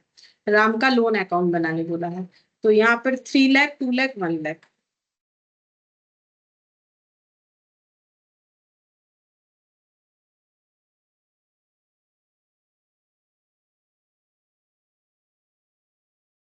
अच्छा, फिर यहाँ कुछ रिजर्व वगैरह तो है नहीं, रिवैल्यूएशन का प्रॉफिट लॉस भी नहीं आया, तो जेएलपी का जो पैसा आया वो डिस्ट्रीब्यूट होगा, तो बैंक टू जेएलपी, फिर JLP to partners capital account. तो जेएलपी पार्टनर्स का जो कैपिटल है वही रेशियो बनेगा 3:2:1। तो जेएलपी का अमाउंट कितना है, जेएलपी का अमाउंट है 60,000, 60,000 डिस्ट्रीब्यूट होगा 3:2:1 में, तो 60,000/6 आ रहा है यानी 10,000, यानी 30,000, 20,000 और 10,000, ये इतना आंसर आ जाएगा। अच्छा, फिर इसके बाद यहाँ पर गुडविल, गुडविल का कैलकुलेशन करना पड़ेगा, तो गुडविल का कैलकुलेशन करेंगे। फिर राम को जो मिलेगा टू कैश, और जो 50% जो है लोन हो जाएगा, तो वो भी कैलकुलेट करना पड़ेगा। फिर उसके बाद ये इतना बड़ा जगह लग जाएगा, फिर हमें बोला है कैश एंड बैंक अकाउंट बनाने के लिए, वो बनाएंगे। लास्ट में हम वर्किंग नोट बना रहे हैं, क्वेश्चन में हमें कैश एंड बैंक अकाउंट बनाने बोला है। देखिए, और क्या बनाने बोला है, लोन अकाउंट ऑफ राम बस, और बैलेंस शीट। अच्छा, लोन अकाउंट ऑफ राम, ये तो काफी छोटा सा एक लाइन का होता है, और बैलेंस शीट। इसके बाद ही हम लोग वर्किंग नोट बना सकते हैं। यहाँ पर बना लेते हैं वर्किंग नोट नंबर 1। तो राम, राहुल और रोहित, ओल्ड रेशियो है 3:2:1, मतलब 3:6, 2:6, 1:6। न्यू बोला है इक्वली, राम के जाने के बाद इक्वली, तो डिफरेंसेस 2/6 -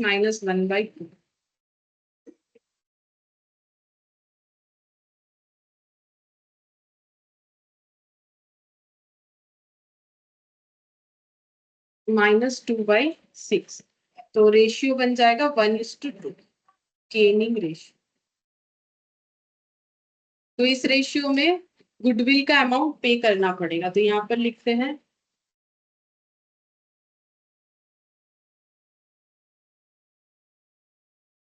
तो टोटल गुडविल कितना है 1,80,000। इसमें राम का शेयर हो जाएगा 3/6, मतलब 90,000। अब ये 90,000 को डिस्ट्रीब्यूट करना है 1/3 और 2/3 में, 30,000 और 60,000। ठीक है। अच्छा, अब इसका एंट्री हो जाएगा, इसका एंट्री हो जाएगा, राम का कैपिटल क्रेडिट होगा, मतलब राहुल, रोहित डेबिट टू राम, 30, 60 और 9। तो यहाँ पर लिखना पड़ेगा, तो by Rahul, by Rohit to Ram, 30 और 60, 30 और 60। अच्छा, अब राम का अकाउंट क्लोज करके देखेंगे कि उनको कितना मिलेगा, उसमें 50% देंगे, 50% जो है लोन हो जाएगा, तो 2 कैश एंड बैंक जो पे कर देंगे और 2 राम्स में, तो कितना हो जाएगा 30, 30, ये 90, 90 और 60।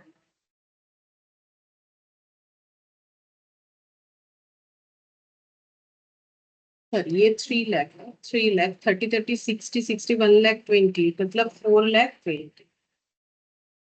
4,20,000 का आधा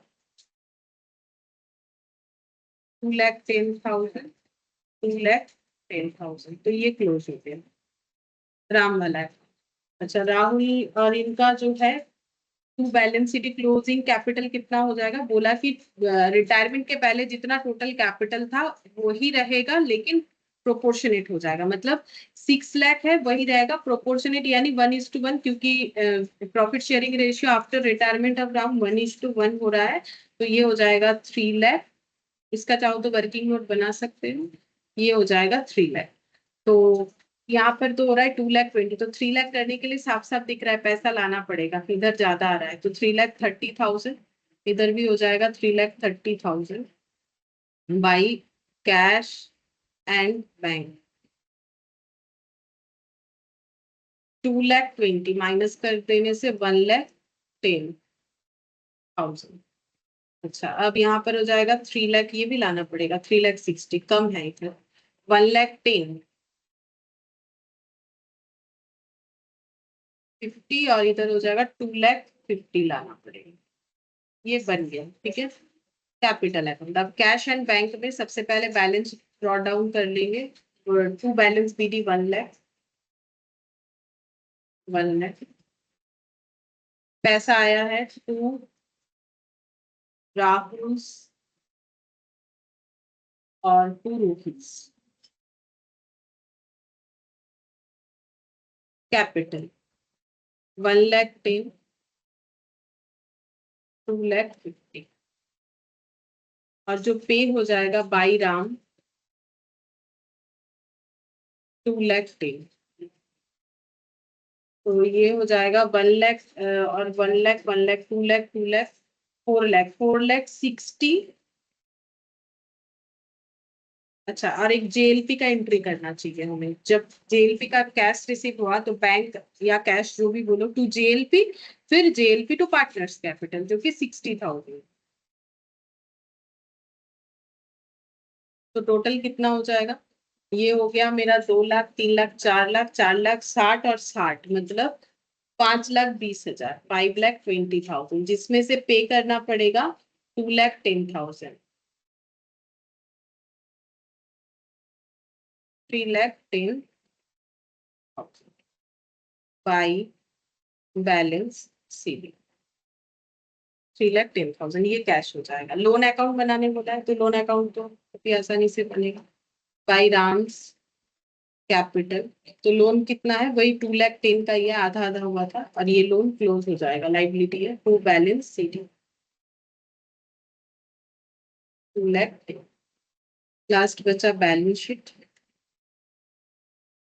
बैलेंस शीट में लैंड एंड बिल्डिंग ये 2 लाख है, और इसमें 60,000 20% का था, नहीं सॉरी 20 नहीं था, हाँ 30%, तो 60,000 ऐड हो जाएगा। 2 लाख प्लस 60,000 मतलब 2,60,000 के मतलब 1,000 होता है। तो ये मैंने शॉर्टकट पे लिखा है, तुम लोग को एग्जाम में ऐसे नहीं लिखना है, पूरा ही लिखना है। मशीन, मशीन का डिप्रिसिएशन होगा, तो मशीन था 2 लाख का, सभी 2 लाख का ही था मैक्सिमम चीज। लेस डिप्रिसिएशन वो था 10% था, तो ये 20,000, नहीं 20% था, 40,000 था शायद, चेक करो। हाँ, तो ये हो जाएगा 1,60,000। मशीन के बाद क्लोजिंग स्टॉक 80,000 हुआ, बोल दिया गया था कि 80,000 वैल्यू रखना है। सन्ड्री डेटर पे पीबीडीडी क्रिएट होगा, सन्ड्री डेटर 2 लाख लेस पीबीडीडी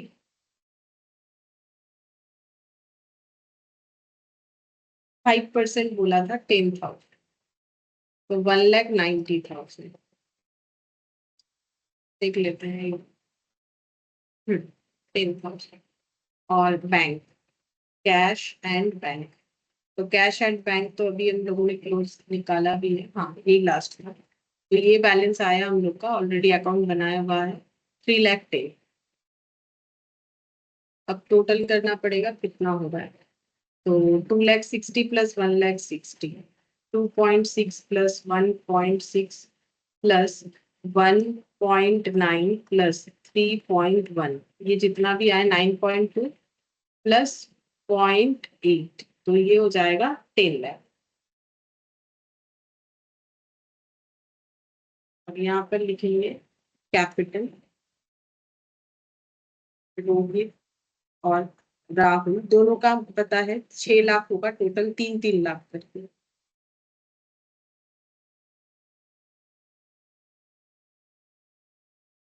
और सन्ड्री क्रेडिटर ये 10,000 कम हो जाएगा, राइट ऑफ हुआ है, तो ये हो जाएगा 1,90,000। और लोन, राम्स लोन जो कि है 2,10,000, तो टोटल कितना हो जाएगा? 2 लाख, 3 लाख, 3 लाख और 6 लाख, 9 लाख, 9 लाख, और यहाँ पर 1 लाख, 10 लाख। ठीक है, तो ये भी हमारा बन गया, ये एक बाकी। अच्छा, अब रहा एमसीक्यू, वो कर लेते हैं।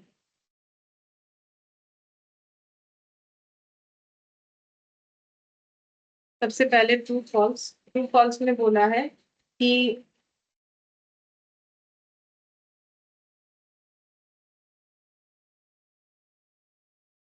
business of partnership has to be closed if any one of the partner retire। False, ऐसा कोई बात नहीं है कि कोई एक पार्टनर रिटायर हो जाएगा तो बिजनेस ही बंद हो जाएगा, अब वो करना चाहे वो ऑप्शनल होता है। At the time of retirement of partner, no special treatment is required for any reserve appearing in balance sheet। ये भी false है, क्यों? स्पेशल ट्रीटमेंट तो करना पड़ता है। स्पेशल ट्रीटमेंट क्या है कि हमें प्रॉफिट शेयरिंग रेशियो में सभी पार्टनर को including the retiring partner reserve का पोर्शन दे देना पड़ेगा। रिजर्व और हम लोग बैलेंस शीट में नहीं दिखा पाएंगे, ठीक है। फिर बोल रहा है after retirement of partner profit sharing ratio of continuing partner remain the same. एक पार्टनर रिटायर हो जाने के बाद जो पार्टनर बिजनेस को कंटिन्यू करना चाहते हैं उनका प्रॉफिट शेयरिंग रेशियो पहले की तरह ही सेम रहना चाहिए। नहीं, ऐसा कोई बात नहीं, चाहे तो रख सके चाहे तो चेंज कर सके, ठीक है। अच्छा, इसके बाद बोला है if any partner wants to retire from the business he must retire on first day of the accounting year. ऐसा कोई रूल्स नहीं है कि अकाउंटिंग ईयर के पहले दिन ही चले जाना चाहिए, ऐसा कुछ नहीं है। Retiring partner has to forgo his share of goodwill in the firm. जो पार्टनर रिटायर करे उसे अपने गुडविल का शेयर भूल जाना चाहिए, मतलब नहीं लेना चाहिए, छोड़ देना चाहिए, ऐसा कुछ नहीं है, फॉल्स होगा।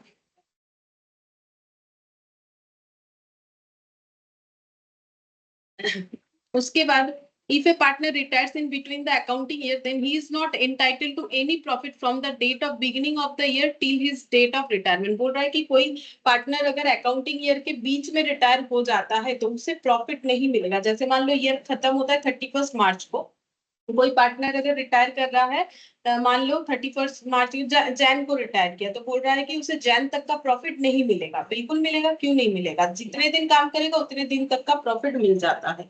तो 6 तक तो फॉल्स ही फॉल्स आंसर में दिख रहा है। अच्छा, अब नेक्स्ट देखते हैं 7th नंबर को।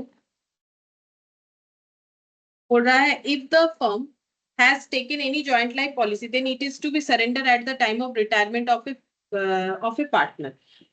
हाँ, ये बात सही है कि अगर फर्म कोई जॉइंट लाइफ पॉलिसी ले रहा है तो अगर पार्टनर रिटायर हो रहा है तो उसे सरेंडर वैल्यू मिलता है, सरेंडर हो जाता है, वो वाला पॉलिसी बंद कर देना पड़ता है। एक्चुअली ये बोल रहा है कि पॉलिसी सरेंडर कर देना है, बंद कर देना है। Any joint life policy reserve appearing in the balance sheet में अगर जेएलपी रिजर्व दिख रहा है, मतलब ये थर्ड वाला treatment, JLP as an asset and liabilities is credited to all partner in their old profit sharing ratio. बिल्कुल सही, रिजर्व को हमें डिस्ट्रीब्यूट कर देना है सारे पार्टनर में, ओल्ड प्रॉफिट शेयरिंग रेशियो में डिस्ट्रीब्यूट कर देना है, ठीक है। ये हम लोगों ने लास्ट क्लास में मैंने जो भी एग्जांपल समझा है वहां पर बोला हुआ है। No revaluation account is necessary on retirement of partner, false, ऐसा कुछ नहीं। रिवैल्यूएशन है तो रिवैल्यूएशन अकाउंट बनेगा। Profit on revaluation is credited to continuing partner, retiring partner is not entitled to any profit on revaluation, false, ऐसा कोई बात नहीं है। रिटायरिंग पार्टनर को भी रिवैल्यूएशन का प्रॉफिट हुआ तो प्रॉफिट, लॉस हुआ तो लॉस लेना पड़ेगा, ठीक है। तो ये हमारा ट्रू फॉल्स हो गया कंप्लीट। नेक्स्ट इसके बाद यहाँ पर देखते हैं एमसीक्यू। बोल रहा है कि CDE are partner sharing profit and losses in the ratio in the proportion, मतलब ये रेशियो है proportion of 1:1/2, 1/3 and 1/6। D retire and the new profit sharing ratio between C and D 3:2। The reserve 12,000 is divided among the partner in the ratio। तो simple बात है, 12,000 मुझे divide करना है, सभी पार्टनर को मिलेगा, A B और सॉरी C डी और ई सभी को मिलेगा। इन मतलब रिटायरिंग पार्टनर जो है उसको भी मिलेगा, यानी डी को भी मिलेगा। बस इनका प्रॉफिट शेयरिंग रेशियो ठीक करना है। ये है 1/2, 1/3 और 1/6, सभी का बेस बराबर करना है। तो यहाँ पर 2 और यहाँ पर 3 मल्टीप्लाई हो जाएगा, तो ये भी 3 हो जाएगा, ये भी 2, मतलब रेशियो बन गया 3:2:1। 3:2:1 में डिस्ट्रीब्यूट करेंगे तो ये हो गया 3/6, 2/6 और 1/6। तो ये आंसर हो जाएगा 6 से डिवाइड करने से 2, यानी 2 into 3 6,000, 2 into 2 4,000, 2 into 1 2,000। तो 6,000, 4,000, 2,000, मतलब आंसर हो जाएगा ऑप्शन सी, ठीक है। अच्छा, फिर नेक्स्ट देखते हैं question number 2। ABC are taken takes a joint life policy after 5 years, 5 साल बाद B retires from the firm, तो सरेंडर वैल्यू मिलेगा अगर रिटायरमेंट हो रहा है। Old profit sharing ratio this one, after retirement AC decide to share profits equally। they had taken joint life policy 2,50,000 with surrender value 50,000। तो B retire होने पे surrender value 50,000 मिलेगा। what will be the treatment in the partners capital account on receiving the JLP amount if joint life policy premium is fully charged to revenue as and when pay। मतलब जब जब JLP premium पे हुआ है तो उसे revenue treat किया गया है, मतलब रेवेन्यू इनकम भी होता है, रेवेन्यू एक्सपेंस। रेवेन्यू मतलब डे टू डे के आप प्रीमियम है तो प्रीमियम पे कर रहे हैं, तो डे टू डे का रेवेन्यू यानी डे टू डे का रेवेन्यू एक्सपेंस माना गया, मतलब पहला वाला treatment, JLP treated as an expense. अगर एक्सपेंस ट्रीट हुआ है तो एंट्री ऐसे हो जाएगा, बैंक टू जेएलपी, पहले हमें ये अमाउंट रिसीव होगा 50,000 50,000, फिर ये पूरा अमाउंट पार्टनर लोगों में डिस्ट्रीब्यूट हो जाएगा टू ए टू बी और टू सी बोल के, ठीक है। कौन से प्रॉफिट शेयरिंग रेशियो में? 2:2:1 में। देखते हैं ऑप्शन हमें क्या बोला है। 50,000 credited to all partner in old profit sharing ratio, बिल्कुल सही। 50,000 को क्रेडिट कर देना है सभी पार्टनर में उनके ओल्ड प्रॉफिट शेयरिंग रेशियो में, मतलब मेरा आंसर यहाँ पर ऑप्शन ए होना चाहिए, बाकी सब गलत दिया हुआ है, ठीक है। ऑप्शन ए होगा। अच्छा, अब ये 3 वाला जो क्वेश्चन है तुम लोग पढ़ के देख लेना, ये पूरा क्वेश्चन सेम है जैसे पहले बोला था, बस ये यहाँ पर ये बोला है joint life policy maintain at surrender value, मतलब जेएलपी को अगर हम लोग एसेट की तरह ट्रीट कर रहे हैं, बाकी पहले वाला क्वेश्चन की तरह सेम है। एबीसी 3 पार्टनर थे, बी रिटायर हो रहा है, प्रॉफिट शेयरिंग रेशियो ये है, ठीक है। ए सी आगे 1:1 में बिजनेस को कंटिन्यू करना चाहते हैं, जो पॉलिसी वैल्यू इतना, सरेंडर वैल्यू इतना, JLP as an asset treat हुआ है। तो जब रिटायरमेंट हो रहा है तो क्या ट्रीटमेंट होगा? रिटायरमेंट होने से 50,000 रिसीव होगा तो एंट्री हो जाएगा बैंक टू जेएलपी, सबसे पहला बात। फिर इसे डिस्ट्रीब्यूशन नहीं करना होता है, क्यों नहीं करना होता है? क्योंकि जब जेएलपी को हम लोग सरेंडर वैल्यू पे एसेट बोल के ट्रीट करते हैं तो उस केस में जितना एसेट ब्लॉक होता है उतना ऑलरेडी डिस्ट्रीब्यूट हो जाता है प्रॉफिट के अमाउंट को इंक्रीज करते हुए। इसका मतलब कोई ट्रीटमेंट हमें आगे करने का जरूरत नहीं है, क्योंकि 50,000 ऑलरेडी डिस्ट्रीब्यूट हो चुका है, तो आंसर हो जाएगा नो ट्रीटमेंट इज रिक्वायर्ड। तो ये हो गया 3 का आंसर सी, ठीक है। अच्छा, अब 4th नंबर पे ABC are sharing profit and losses 2:2:1 on retirement of B, goodwill was valued 30,000, find the contribution of A and C to compensate B, ठीक है। तो फिर बी को पहला बात है मिलेगा कितना? बी को पहला बात है मिलेगा 30,000 का 2/5 यानी 12,000 मिलेगा, ठीक है। अच्छा, तो 12,000 मिलेगा तो इसका मतलब आंसर मेरे हिसाब से बी होना चाहिए, 4th वाला आंसर मेरे हिसाब से बी होना चाहिए, क्योंकि देखो अगर कंट्रीब्यूशन ए और सी का होगा तो 12,000 ही होगा टोटल करके, तो ये 20 और 10 मिला के तो 30 हो रहा है, ठीक है। तो कंट्रीब्यूट करेंगे 12,000, तो मेरे हिसाब से ये आंसर होना चाहिए। बाकी और कंफर्मेशन के लिए ऐसे देख सकते हैं कि हमारा जो रेशियो है वो कितना हो रहा है, गेनिंग रेशियो। तो एबीसी का प्रॉफिट शेयरिंग रेशियो इतना था, बी रिटायर हो गया है, फाइन कंपेयर। अब बोला नहीं है कि ए सी कैसे प्रॉफिट शेयर करेगा, तो ए और सी का रेशियो बचा हुआ रह जाएगा 2:1, ठीक है। तो गेनिंग रेशियो भी कितना होगा? वो 2:1 ही होगा। तो 12,000 को 2:1 में डिस्ट्रीब्यूट करके देख लो कितना होता है। तो ये तो पहले ही हम लोगों ने सीख लिया था डे 1 में, ठीक है। तो ये 8,000 और ये हो जाएगा 4,000, ठीक है। ये आंसर हो जाएगा। तो गेनिंग रेशियो वैसे भी तुम लोग निकालोगे तो देख लेना 2:1 ही होगा। बाकी हम लोग फर्स्ट डे ही इस बात पे डिस्कशन कर चुके हैं, अगर कोई एक पार्टनर चला जाता है कैसे शेयर करेगा नहीं बताएगा, तो बचा हुआ अमाउंट ही उनका रेशियो हो जाएगा, बचा हुआ जो रेशियोस रहेगा और जो गेनिंग रेशियो है वो भी उतना ही हो जाएगा। फिर 5th नंबर, 5th नंबर में क्या बोला है? बोल रहा है कि ABC partner ABC where partners in a firm sharing profit and losses 2:2:1 respectively with capital balance of 50,000 for A and B for C 25,000 and अच्छा 50,000 for AB, मतलब दोनों का मिला के 50-50। C का इतना, B declared to retire from the firm, balance in reserve 15,000, if goodwill of the firm 30,000, profit on revaluation this one, then what amount be transferred to the loan account of B। तो B को जो देना है वो अगर नहीं दे रहे तो ही उसके लोन अकाउंट में ट्रांसफर करते हैं। तो B को हमें क्या क्या देना पड़ेगा? B का कैपिटल। तो B का कैपिटल कितना है? बी का कैपिटल हो जाएगा 50,000, ठीक है। बी को और क्या देना पड़ेगा? रिजर्व। रिजर्व में कितना देना पड़ेगा? 15,000 में उसका हिस्सा, 15,000 में 2/5, तो 15,000 का 2/5 हो जाएगा 6,000, ठीक है। ये रिजर्व हो गया। गुडविल कितना है? गुडविल है 30,000, 30,000 में उसे कितना मिलेगा? उसका प्रॉफिट शेयरिंग रेशियो 2/5, 12,000, ठीक है। और क्या मिलेगा? और मिल जाएगा रिवैल्यूएशन जो 7050 है उसका 250। तो देखते कितना आता है।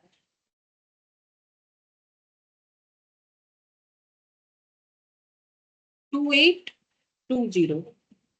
तो देखते टोटल कितना होता है, प्लस 12,000 प्लस 6,000 प्लस 50,000, 70,820। तो ये हो जाएगा ऑप्शन ए 5 का 70,820, 5th नंबर।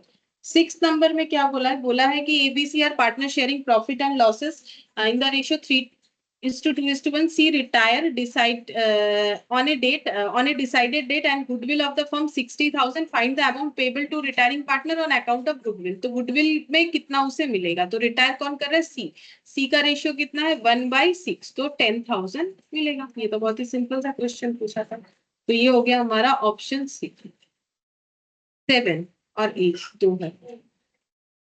तो 7th नंबर में बोला है ABC are partner sharing profit and losses in the ratio 3:2:1.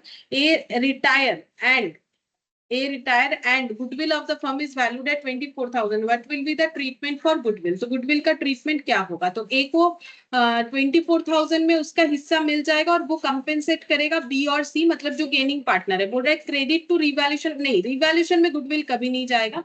Adjust through partners capital account in gaining and sacrificing ratio, ये सही है। Only as capital account credited with 12,000, नहीं, obviously ए को 12,000 मिलेगा क्योंकि 24,000 का 3/6 करने से ये 3/6 हो रहा है, मतलब 12,000 होगा। लेकिन सिर्फ एक अकाउंट थोड़ी ना क्रेडिट होगा, डेबिट भी तो होना चाहिए एंट्री कंप्लीट होने के लिए। तो फिर डेबिट किसका होगा? गेनिंग पार्टनर का अकाउंट डेबिट होगा। तो यहाँ पर वही चीज लिखा हुआ है, तो सबसे सही आंसर ये वाला हो जाएगा, 7th का ऑप्शन बी हो जाएगा।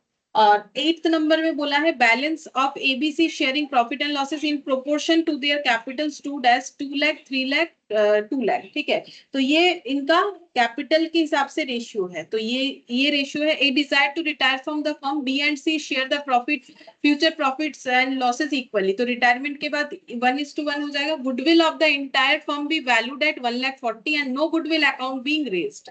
बोल रहा है क्या ट्रीटमेंट होगा? तो इसका मतलब जो पार्टनर आउट गोइंग है उसके कैपिटल में गुडविल का अमाउंट क्रेडिट होगा। Credit partners capital account with old profit ratio 1,40,000, credit partners capital account with new profit sharing ratio 1,40,000 और क्रेडिट एज अकाउंट विथ 40,000। पहले देखते हैं कितना मिलना चाहिए। पहला बात है 1,40,000 कभी नहीं मिलेगा एक को, उसमें उसका हिस्सा मिलेगा। तो ये दोनों ही गलत दिख रहा है, तो आंसर सी होगा, ये पता चल रहा है। बाकी देख लेते हैं 1,40,000 में इसको कितना मिलेगा। ये 2 2 4 3 7, 2/7, 40,000, ठीक है। ए को कितना मिलेगा? 40,000 मिलेगा, क्रेडिट होगा। और बी और सी बचे हुए पार्टनर उसे कंपेंसेट करेंगे गेनिंग रेशियो में। तो वो निकालने से आई थिंक 10 और 30 होगा। वो और हम चेक नहीं कर रहे क्योंकि वो तुम लोग भी निकाल के देख सकते हो। बाकी पहला दो आंसर तो बिल्कुल गलत लिखा हुआ है, इससे कंफर्म है कि मेरा आंसर जो है ऑप्शन सी होने वाला है, ठीक है। तो देखो हम लोग का रिटायरमेंट कंप्लीट हो गया। अब नेक्स्ट क्लास में हम लोग जो है डेथ जो है वो स्टार्ट करेंगे, ठीक है। और उसके बाद डिसोल्यूशन होता है, तो डेथ छोटा होता है, ठीक है, फिर भी टाइम तो लगेगा। डेथ के बाद हम लोग डिसोल्यूशन वो स्टार्ट कर सकते हैं और उसके बाद हम लोग का पार्टनरशिप कंप्लीट भी हो जाए, ठीक है। फिर आज इसलिए बाय मैम।